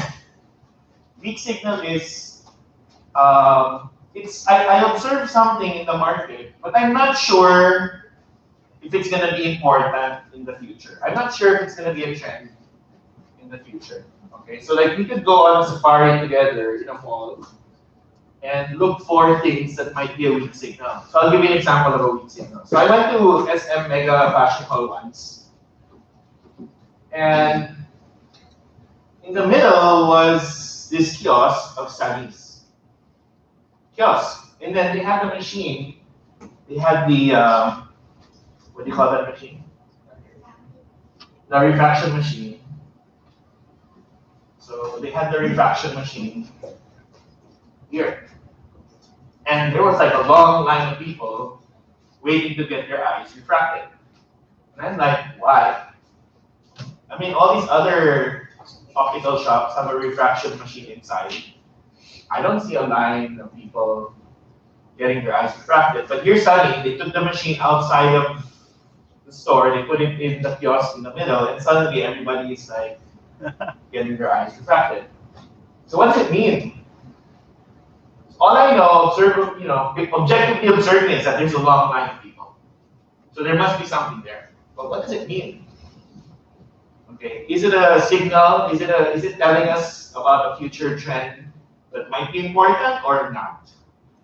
Okay, so part of our job as marketers is to sort of collect all of these weak signals and then think about it more deeply and ask ourselves, what is this saying about people today? Okay, so my own conclusion about this is this. For some reason, when the refraction machine was inside that room, inside the optical shop, even though it was like only 5 or 6 steps away from the entrance of the optical shop, it was still too inaccessible. I mean, that door, and you had to go through a person maybe to get to that machine. Even though physically it was closed, mentally, perception-wise, it was still very inaccessible. But when you put the darn machine on a tabletop and you put it in the middle of the hallway, I mean, how much more accessible can it be? And then people started dying. So my conclusion was, this observation is leading me to think that the weak signal is that things today, 2018, are not accessible enough or not convenient enough for people. So the longer run trend is that everything needs to be more accessible. Everything. Everything. Okay? So we're working with 7-Eleven now, thinking that the convenience store today is inconvenient. A lot of people don't go to 7-Eleven because they think it's still inconvenient. You think so? 7-Eleven convenient or inconvenient? You like going to 7-Eleven? On a scale of 1 to 10, how convenient is 7-Eleven?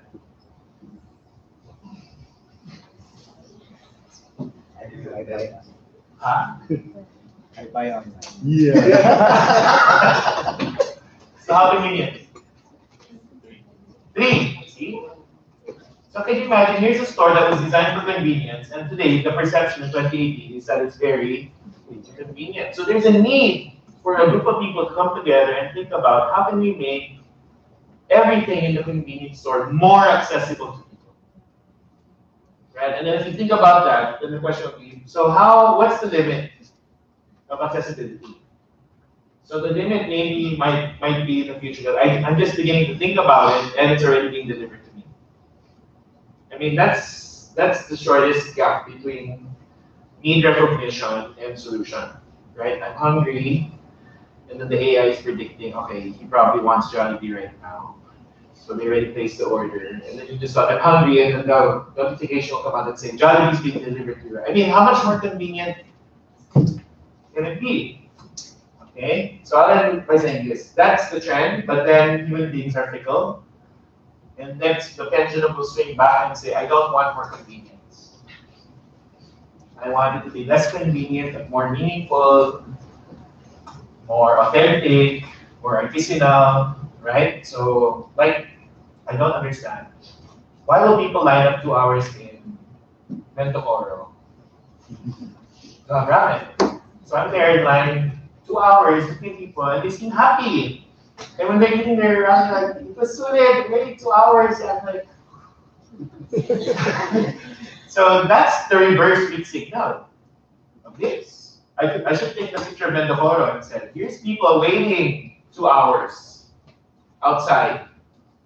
And then they go in, and then they have the gyoza, they have the ramen, and they leave happy.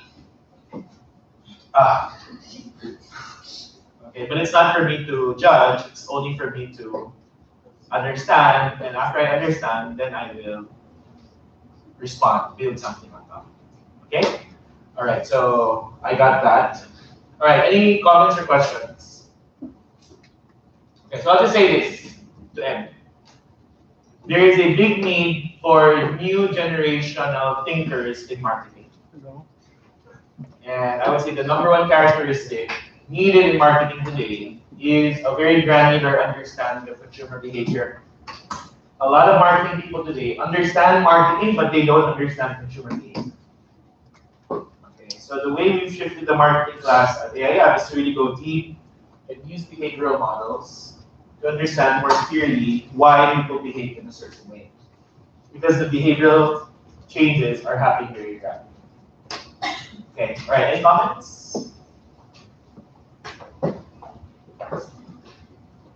Okay, you guys look very excited, so. All right, so on that note, thanks a lot, and then I hand it back to Bob.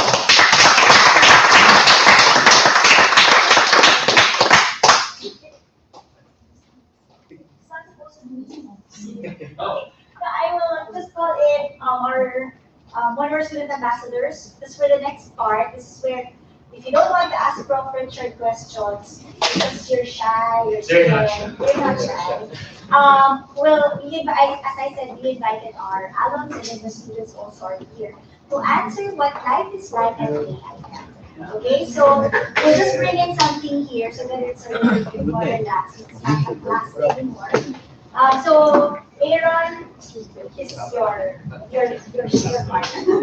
This is Aaron Frio. Hi. From MEA. Okay, thank you. Thank you, Prof. So, pleasant morning to everyone. I'm Aaron. I'm part of the MBA class of 2018.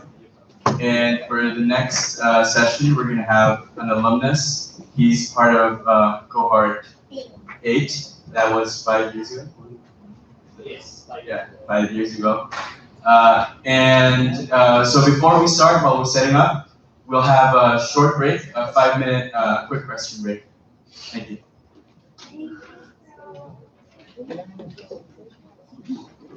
You can get refreshments or anything while we're setting up.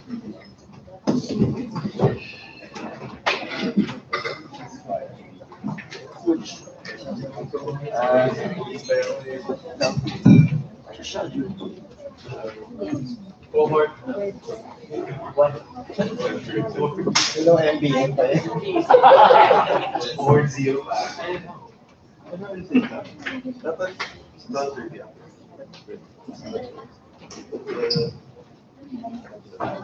Looking forward to things that we had. Are you taking an exam today? Why not?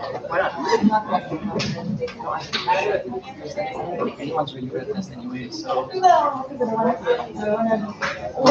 wouldn't say anyone. I mean, it's basically like typical, I mean, any exam in normal college. This is what working is together. The math part like is it it's the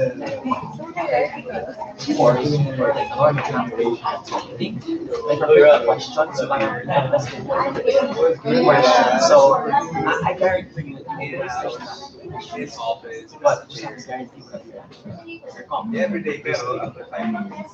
But kasi the value of this would you like the exam is one part of the assessment. That's about when you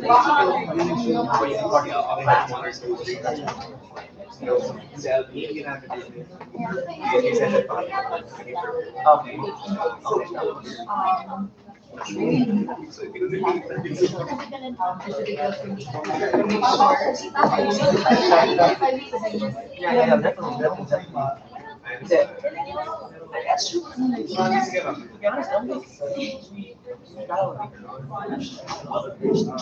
Yeah, so it's our questions.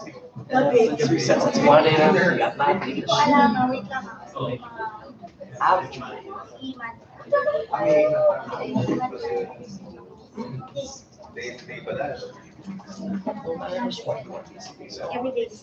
Well, obviously, independently. But that's what's the people. I'm not saying it's not possible. It's around that range. And for that, if you hire, you get I'm not saying it's not again. If you're hiring, chance of getting for I have a main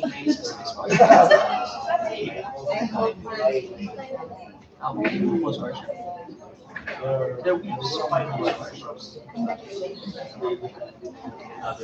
Experience reads previous undergrad. Actually, roommate is form.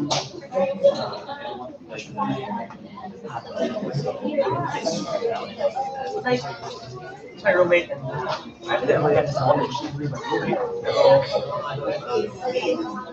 It depends on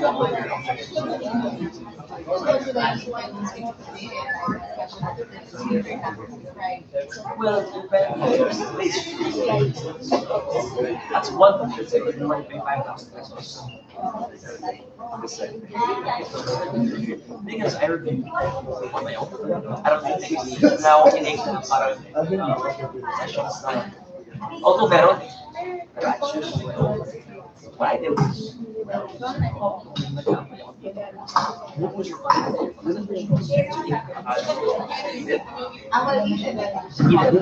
right, eat it. Eat that. Parang I have mine and interested. Though I was wondering if you have she actually gave like Of course. so at least you have a base knowledge of kasi iba yung she runs that mas wala na pag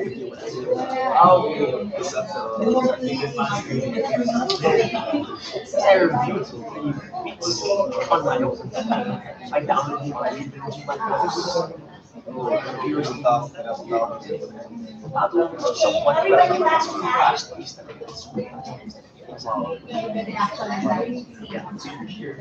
Hi, to those who are still outside, may I call everyone back into the police room.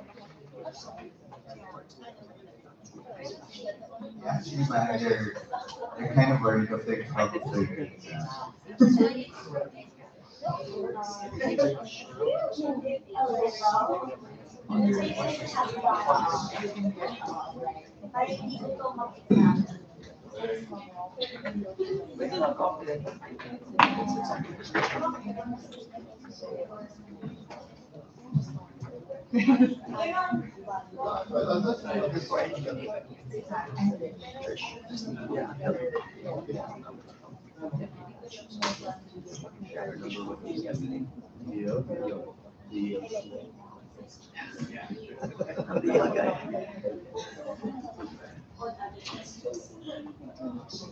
Alright, so pleasant morning to everyone.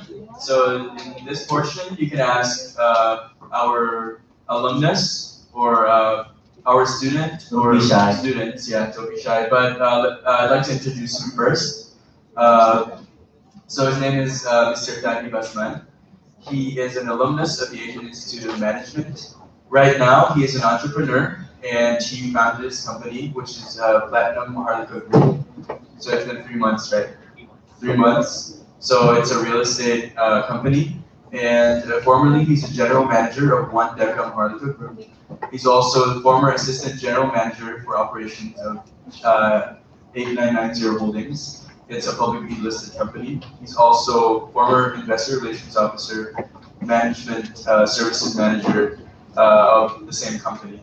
So this is Barry, Mr. Bandy Barry Fernandez. He's the current student association president, and he is a former employee at the central bank. Still an employee. Sorry, still an employee.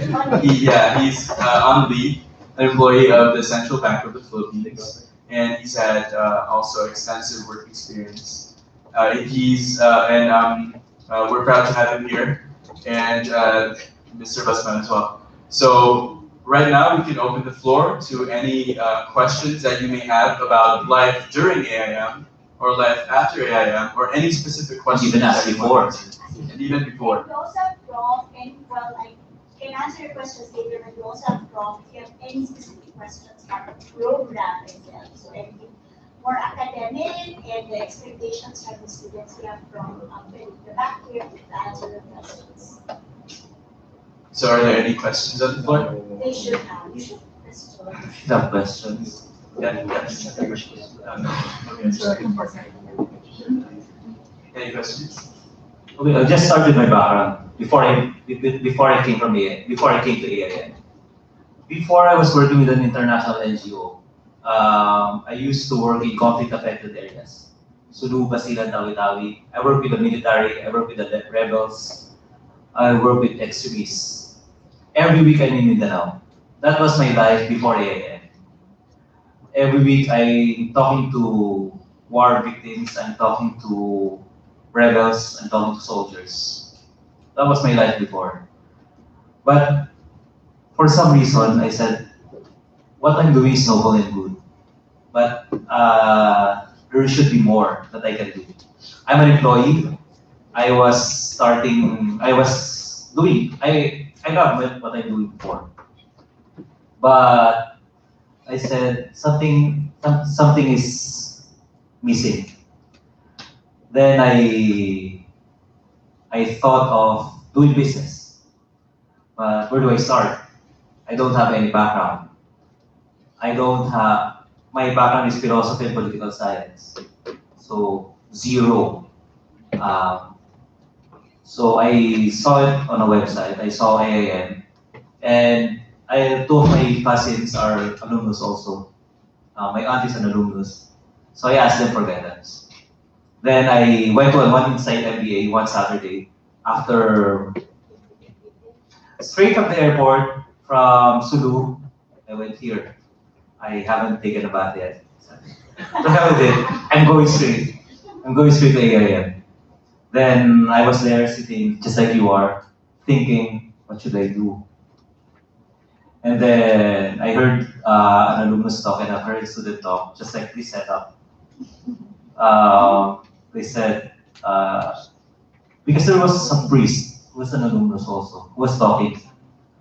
So I asked him, what's your advantage from these engineers, from these business graduates? I said, he told me during the one-on-one session, I give the class a different perspective. Because the perspective that the other graduates or other students give are based on experience from their companies, from their business.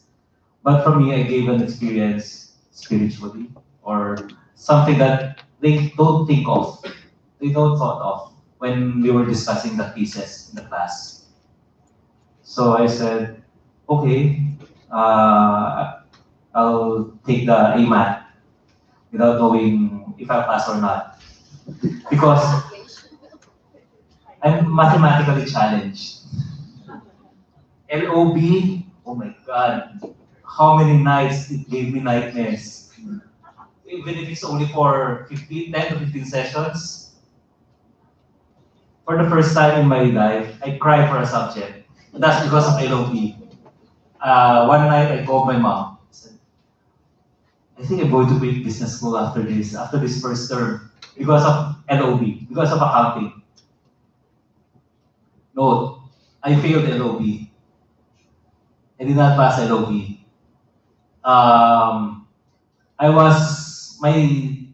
I could describe my tenure in AIM as someone who is, someone whose fingers are just at the edge of the cliff. That was me 5 years ago. The difference is, even up to now, I even ask, why did take me in. I don't have any background in business. I don't know what did I contribute to class. I remember I was sitting there. I was so my conclusion was I was sitting in the middle of the class because I'm the vacuum. Everybody's talking from here, from there, so that the professor can see me right on the face. Professor Cruz is always cold calling me. Nani, what's your opinion? I said, I just gave a BS answer sometimes, but the difference from what I thought of is if these guys are experienced, I should work doubly hard.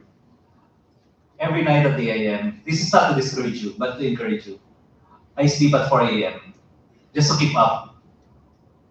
800 case method, 800 cases. Now it's peanuts to me because of the training that I had in AIM. When I was an AGM for the real estate company, when I was doing the IPO of 8990, me and the founder, the owner of the company, we always stay up until 3 a.m., who, by the way, is also an alumnus.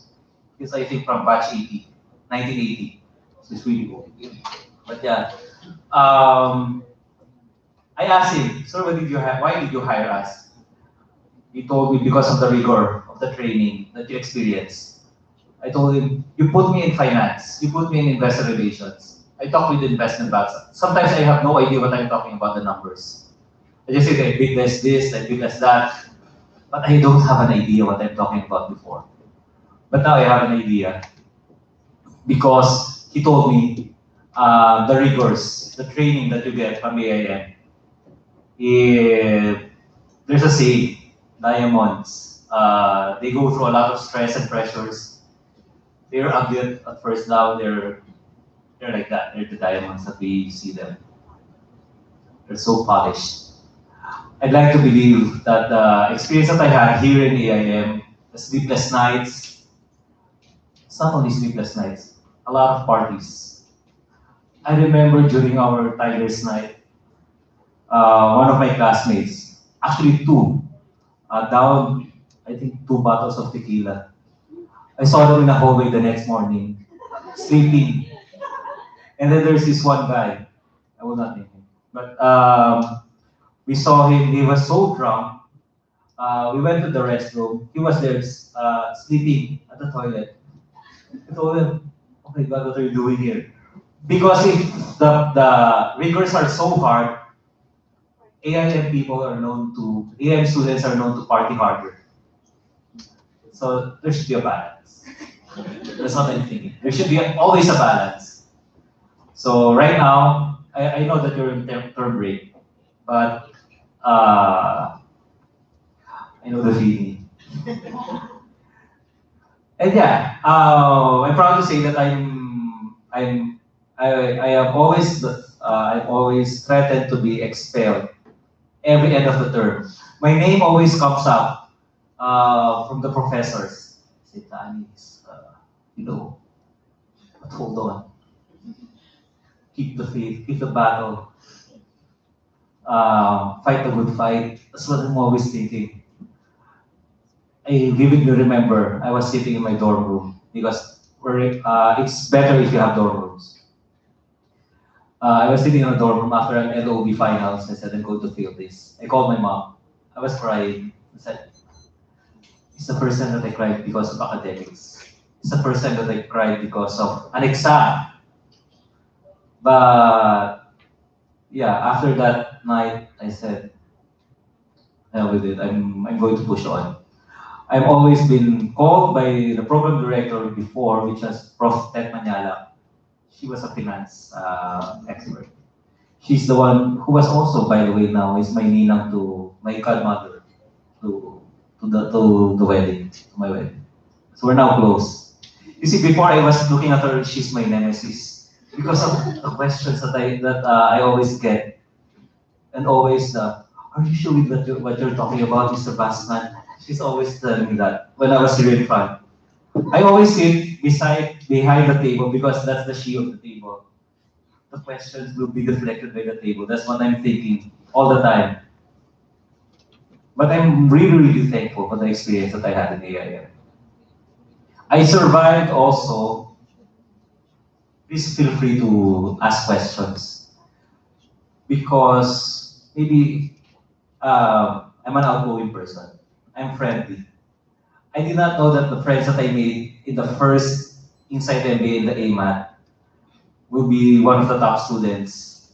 Yeah. And then the barkada or the group of people that I always hang out with are the top people. They're always a dean's teaser.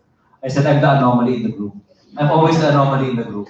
So when I was close to being expelled, what I did, and I think that's what I will always talk about, is all of my friends, they made time to teach me accounting, finance, how to do profitability ratios, how to read the financial statement, how to talk something that you don't know about. What I really appreciate was there were 10 of them, and these are the top of the class people. They made time. They said, okay, I'm going to do the first shift to teach you, 1 hour each for me. Because they told me, because we could see the effort. There were all the two of us in the batch who was always being close to TikTok. First, second term, the other one got the axe. I thought that I'm going to be next. I was always saying, that's when I get close to God. Oh my God, I'm going to be expelled. And then the next one I said, you made it. And then after that, I spent a lot of time going outside watching movies. I said, there will be no more exam tomorrow. But here's the thing, at the end of the term, I'm the first one to get an internship job outside. And after graduating AIM, 2 weeks after, 8990 gave me an offer for a job. I asked the owner, why me? My batchmates were interviewed at the top of the class. They said, we heard your story because the batchmate is now the CFO of that company, Rohan. She's the CFO of 8990. Rohan taught my story to the owners. She said, because of the experience that you had, the rigors that you had, I think you're what do you call this? You have grit. So I give credit all to the experience that I had in the AIM. So to non-numeric people there, non-numbers people, just go for it. You just have to work hard. Hard work brings you everywhere, anywhere. Yeah, it's funny because fast forward 5 years, it's the same experience that we have. It's the same sleepless nights, but the professors are so audacious, as if it's possible. They continue to suggest that you do not let go of your sleep, and I'm one of those who believe that. I try to put a hard deadline, 12 o'clock in the midnight, at night. But yeah, the problem with that is I tend not to read all the 800 cases that thoroughly. But I'm so happy that I have my learning team with me that help me understand all those that I have not covered. So they help me understand, for example, marketing. Here, this guy here is my marketing guy.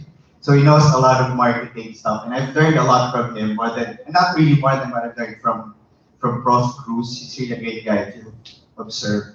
But there are certain facets of marketing that I've learned from him, because he's had a good experience in marketing. And then finance, and then engineering operations from Norman, who was my ultimate first term. We had different set of learning teams from the first term to the second term.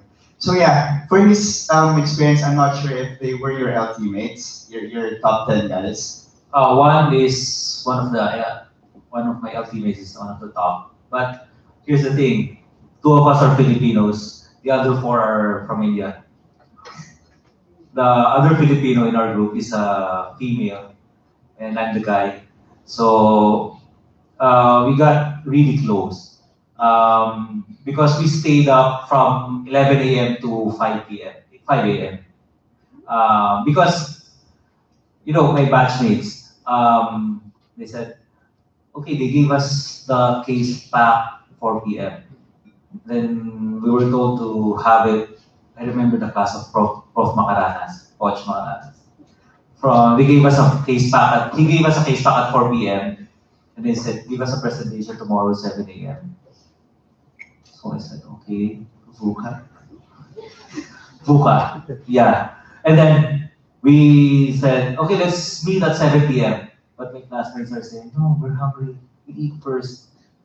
We started the meeting at 11 p.m.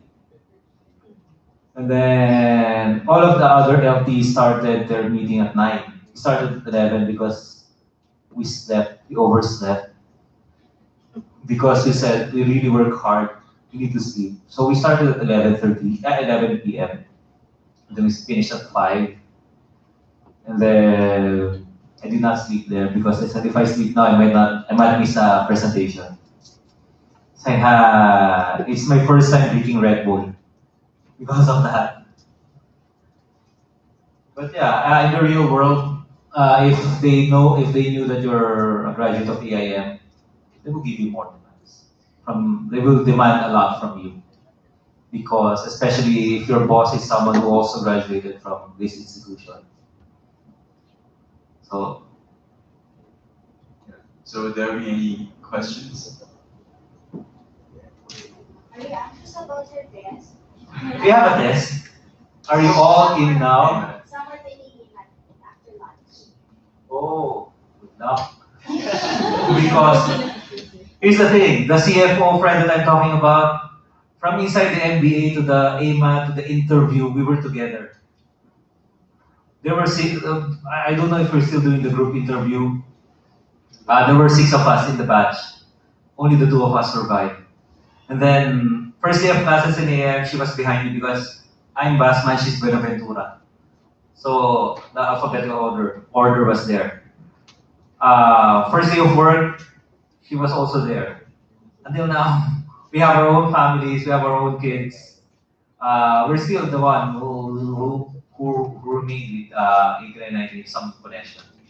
Probably that's one thing, well, what I appreciate about AIM is with the learning teams and with the network that you create with your classmates. I think it starts here in school, but then their expectation is it will transcend AIM.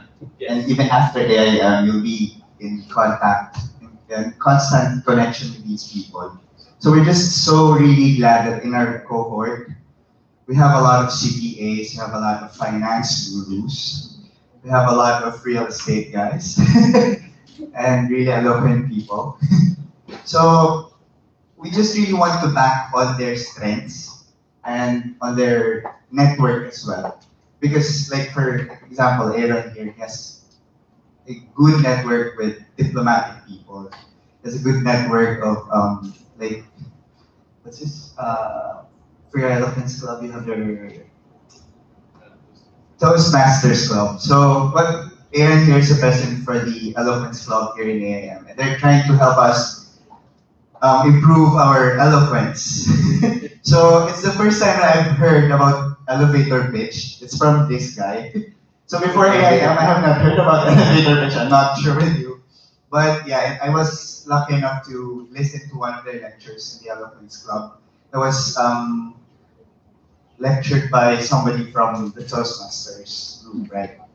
So they were able to enhance the group's competence when it comes to pitching, because we have to admit that not all of the people who come to class, especially the accountants, they're not so eloquent. I was looking for another word, but yeah, in the lack of a better term, they're not really very eloquent. They're not really very expressive of themselves. They know how to write numbers. They know how to solve. You could give them all that, and they could just keep quiet in one corner, and they could do your job.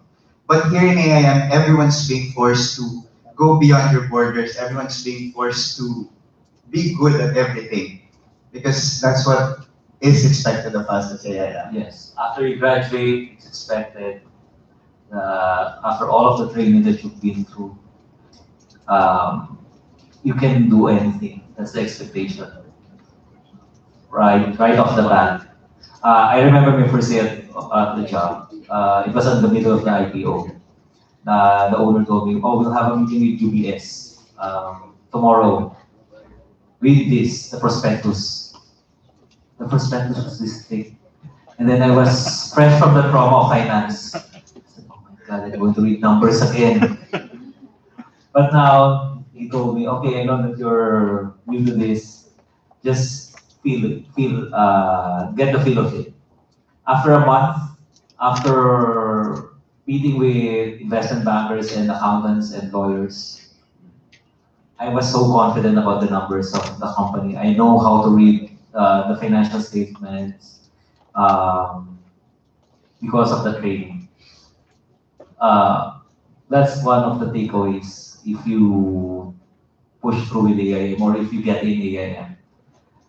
I would say that focus on the academics, but soak in all of the experience, the late nights, the honestly, sometimes I go to class without reading the case.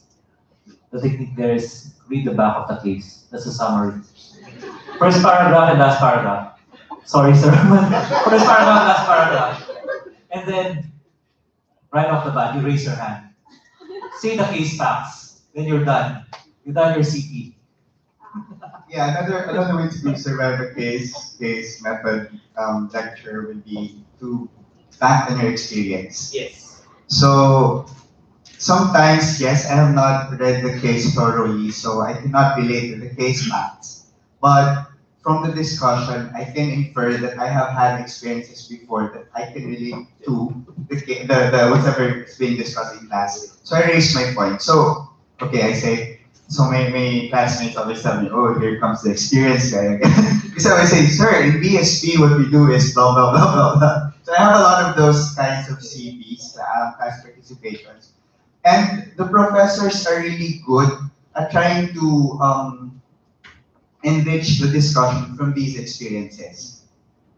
And then they try to go back to the case facts and really try to build a big picture, a big case, a big business case out of what we have from the case facts and from the experiences, from the contributions. That's why in AM, I think it's really very essential that we participate. We just continue to speak out your thoughts. Before, I was really afraid to speak out my thoughts. And then there came a point in time, I'm not sure, because every time I think of something, I'm afraid that it's wrong. Yes. It might not be the right thing to say. And then after a few moments, whatever I thought of, it's been discussed already. So I said, "Oh, I missed my chance to have a point on that." So since then, I promised myself that I'll start talking, even if I'm not sure what I'm talking about. And then, yeah, the professors make sure that you don't feel embarrassed or you don't feel bad about yourself if you say something wrong. You'll just realize later on that, oh my gosh, the point I raised is not right. It's not relevant to the discussion. Yeah. But going to your point, I also had that experience. I said, "Oh, this might be a good idea." Then I might be crushed by the professor or by my classmates with this idea. I will not talk. Then 5 minutes after, my idea was discussed. I said, "Oh my, I missed my chance." So after that, I always talk, even if it's just a joke or something, because everybody's serious. Sometimes there's a case. Everybody's serious. I think that's what the value that I brought to the class. I always break the ice with a joke. And then the mood will be going back. But let me talk in an LOB class. I can't talk. I will just say, "What the hell are you talking about?"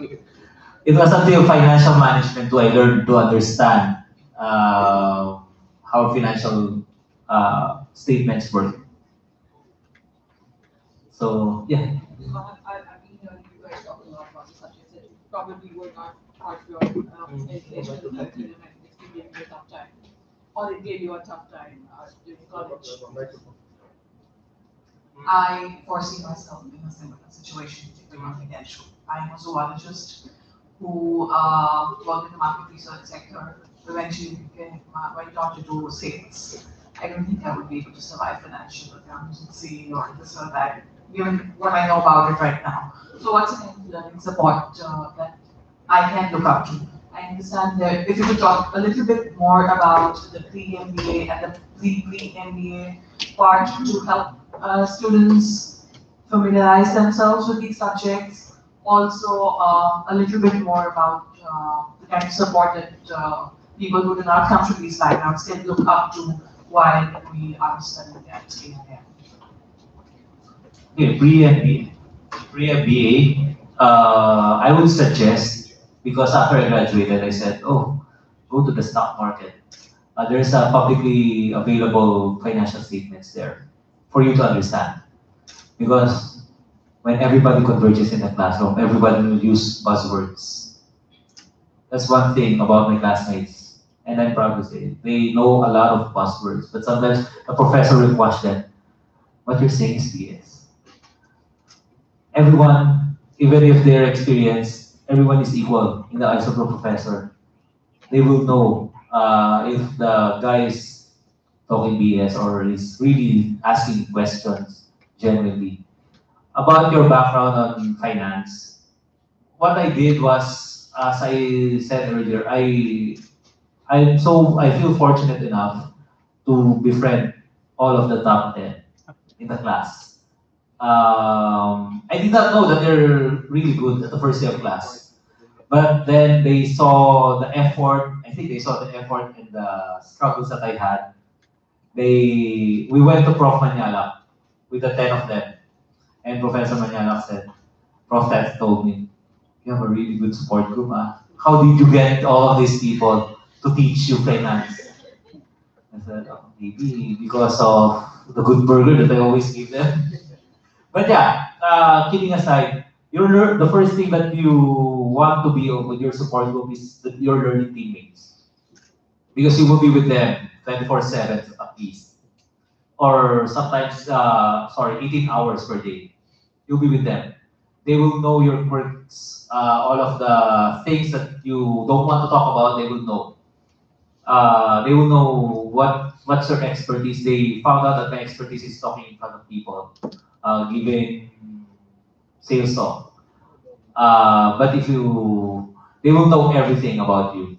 So that's the first support system that you will have.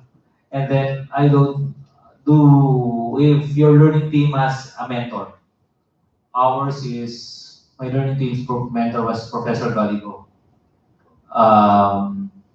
And then you have your program director. Ours is Prof. Ted. And then even there's a term called ACP, after class participation. So sometimes students who did not have the chance to talk during the class, they do so when they set up a meeting at the offices of the professors, or sometimes on their way out. So, Prof, I have this idea. Maybe we talk about it. There are professors who don't do that. There are professors who did that. Yeah, but in preparation for MBA, since you're planning to take MBA next year, right? There's the pre-MBA, the pre-MBA. So Aaron here has tried attending the tutorials that were given before MBA. If you could. Definitely. Okay, so the first is it's an online platform. It's Harvard Business Publishing. So they give you online courses before you take your MBA. So if you register or enroll as early as you can, they can already give those materials to you. All of those materials by Harvard Business Publishing, they were very helpful because I took up diplomacy in college. It's an arts degree. So I never really had any background in statistics, in finance and accounting and everything.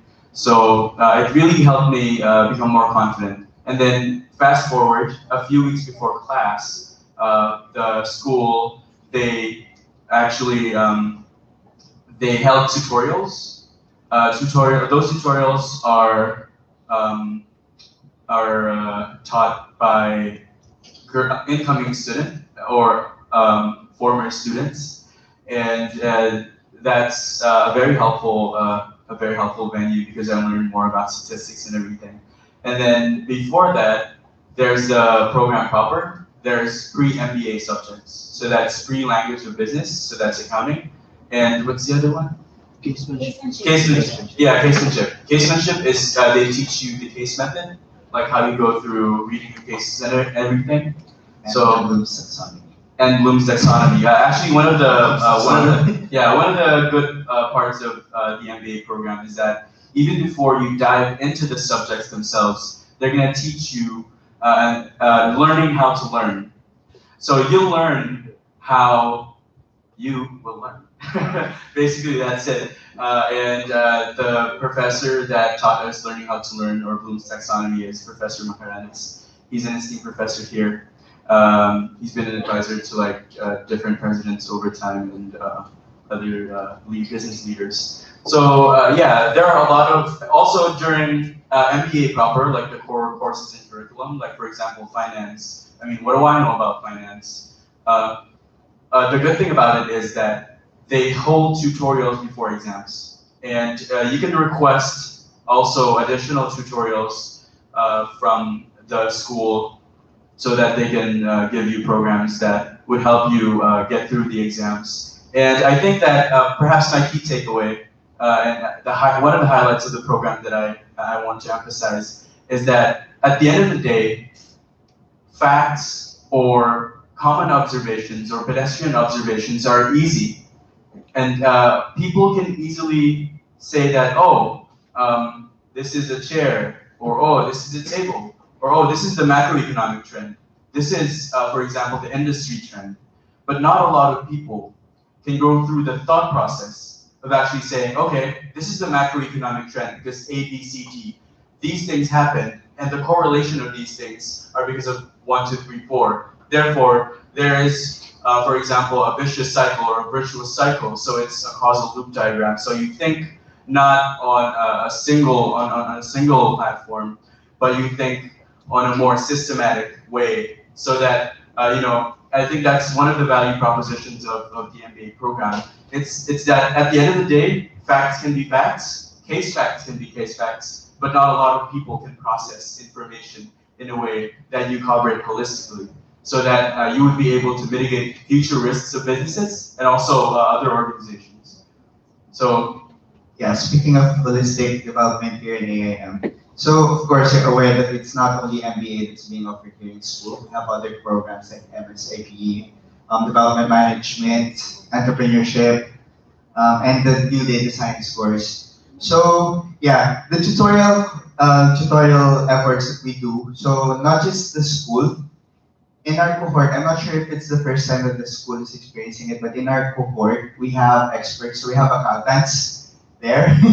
So we asked them to teach class. And then there are the mathematicians, the statistics leading people. So they also teach in the cohort before exams. And we extend this help to the other programs. So like now the MDM, they're having their finance issues, financial management issues. So we're trying to tap on to the finance club to try to help the development management course program to enrich their classroom learning. So we try to build that network not just among MBA students, but we try to build that whole network. Yeah, there's EJ. He's the president for the finance lab. Yeah, so thank you so much. If there are there any more questions?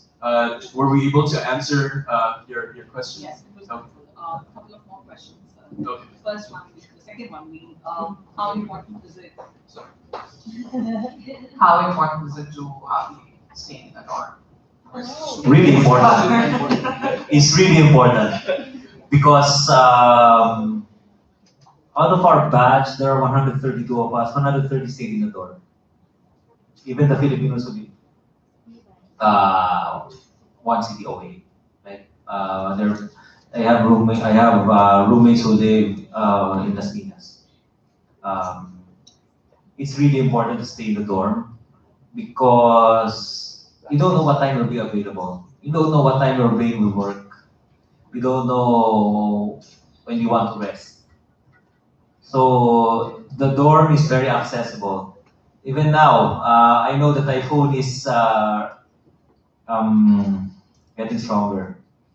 I remember Professor Cruz telling us, because Filipinos are used to when there's typhoon, there's no class.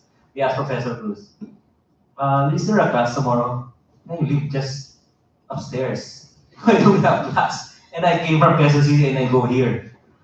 At EIM, he told us, we eat storms for breakfast. We eat typhoons for breakfast. So yeah, another thing that I want to share is learning, saying Professor Cruz told us before graduating. Everything you learn, and I also, this goes to the current batch, you have to unlearn everything you learned after graduating. Everything you learned here, you will unlearn it after a month.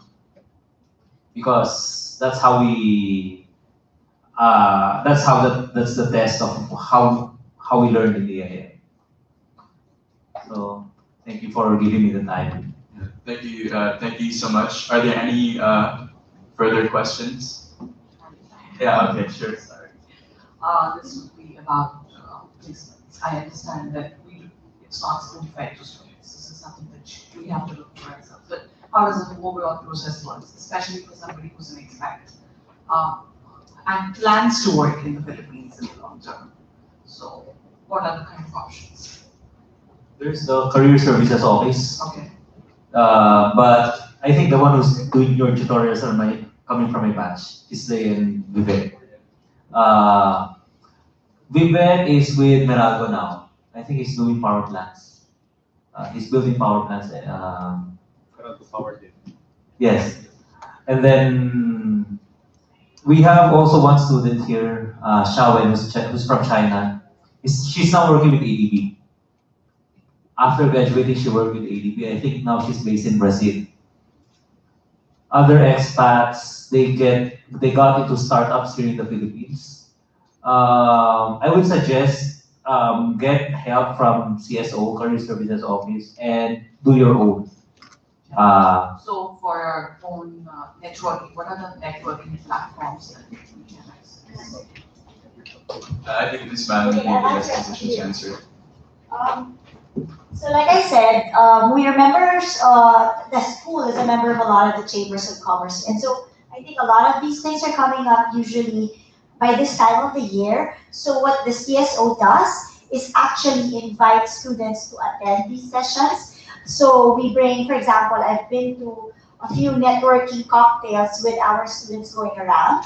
And then the CSO and I also go to network with different organizations, because what we're saying is like, we also want to understand if they have internships and would they accept students from AIM, or are they actually looking for employees, because by December we have X number of graduating students. So we do that, and then we also ask the students to actually participate in the networking cocktails that are set up by external partners.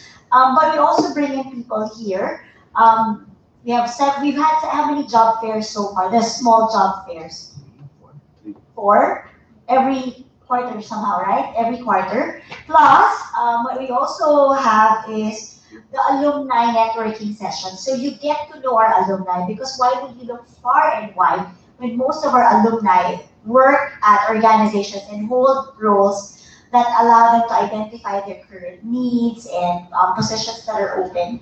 And so there are alumni mentors. I think, Barry, you can say more about how you're engaging with there's them. this project more. So it's mentoring, recruitment. It's for that sort. So it's a student-led project which is in coordination with the Alumni Relations Office and the Career Services Office. So what we do there is we invite industry leaders, preferably alumni, but it's not really necessary that they're alumni. What's really necessary is they have good influence in the industry. So these are normally the partner companies of the school. So we invite them over, the CSO and the CEOs, COOs, or the CFOs. We invite them over here for chit chats with the students. So we schedule Is this- mentoring programs. Is this still on top, or is this the one that replaced the beer? Yes, actually the beer pub is not yet totally squashed. Okay, So so the beer pub is still ongoing, They're- but the mentoring is really more Structured. targeted. Yes, and it's more. So we have beer pubs where alumni come in every Friday. We have beer at the third floor. The students who have alumni mentors meet up with their alumni there in a more informal setting, and so there are several opportunities to network. So while you're here, we help you build your network by inviting people that you might need to know or should be knowing at some point, so that we can successfully like venture into a field that maybe isn't to you, or that you want to get into. Yeah. So just to add on to her point, actually, just a testimony to that is I met two of my current mentors right now. One is the vice president of an industrial park, and another is the CFO of a private equity firm. So the CFO of the private equity firm, he was previously my client when I was running our company business. And then when I found out that, he was coming here for the mentoring program, I thought maybe I could get him as a mentor. Right now, we're working even more closely, and we're doing more business. Also, for the vice president of an industrial park, we actually, because of this mentoring program, I was able to strengthen my relationship with the vice president, and now we're looking at exploring different business opportunities together. Yeah, and also just in addition, aside from placements, what's good about the program is there's this course called Development of Enterprise. It's actually one of the, I think that's my favorite course because I'm into entrepreneurship. So they teach you about, how to build a startup from scratch, and all of the startup life stages, excuse me, from discovery context up until Series A, B, C, D, and seed stage. So right now, actually, as a matter of fact, I'm working on a project. We're at pre-seed stage. We participated at the Global Social Venture Competition, as mentioned earlier. And we had an angel investor from Thailand, and also one of the board of directors of a large real estate conglomerate in Thailand who's very interested in investing in our project, perhaps after MBA. So the bottom line is there are a lot of alternatives to career placement, but that's a value proposition of MBA. But this also gives you other opportunities and other options, so that in the near future, maybe if you're interested in starting your own business, you know how to already start your own business. And probably in addition to that, our faculty, it's already composed of people who are leading the industry practitioners. So we have here as a faculty the COO, I think, of the Philippine Stock Exchange, so Attorney Refran. So he's one of the finance professors. And then of course you have here the champion of sustainability in the Philippines. And then you have Coach Macaranas. He is an advisor to a lot of government offices. So according to Prof. Macaranas, there was one student that he had last cohort who took the ASEAN lab. So because of her outputs to the ASEAN lab, she was employed with one of the international organizations right after her graduation. So, all right, do those answer your questions? Yeah. Okay.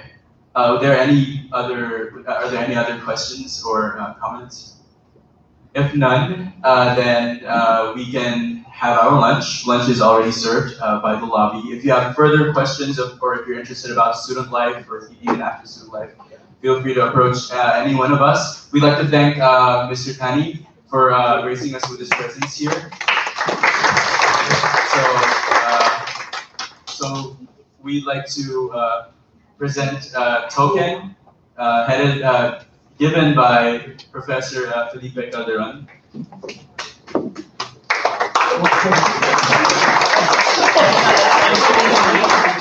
Yeah, so that exhibits how agile I am. All right, so thank you so much for gracing with your presence, and we hope to see a lot of faces here as future alumni as well. So on behalf of the school, thank you so much for attending Inside MBA. lunch is served, we can now proceed. Thank you so much.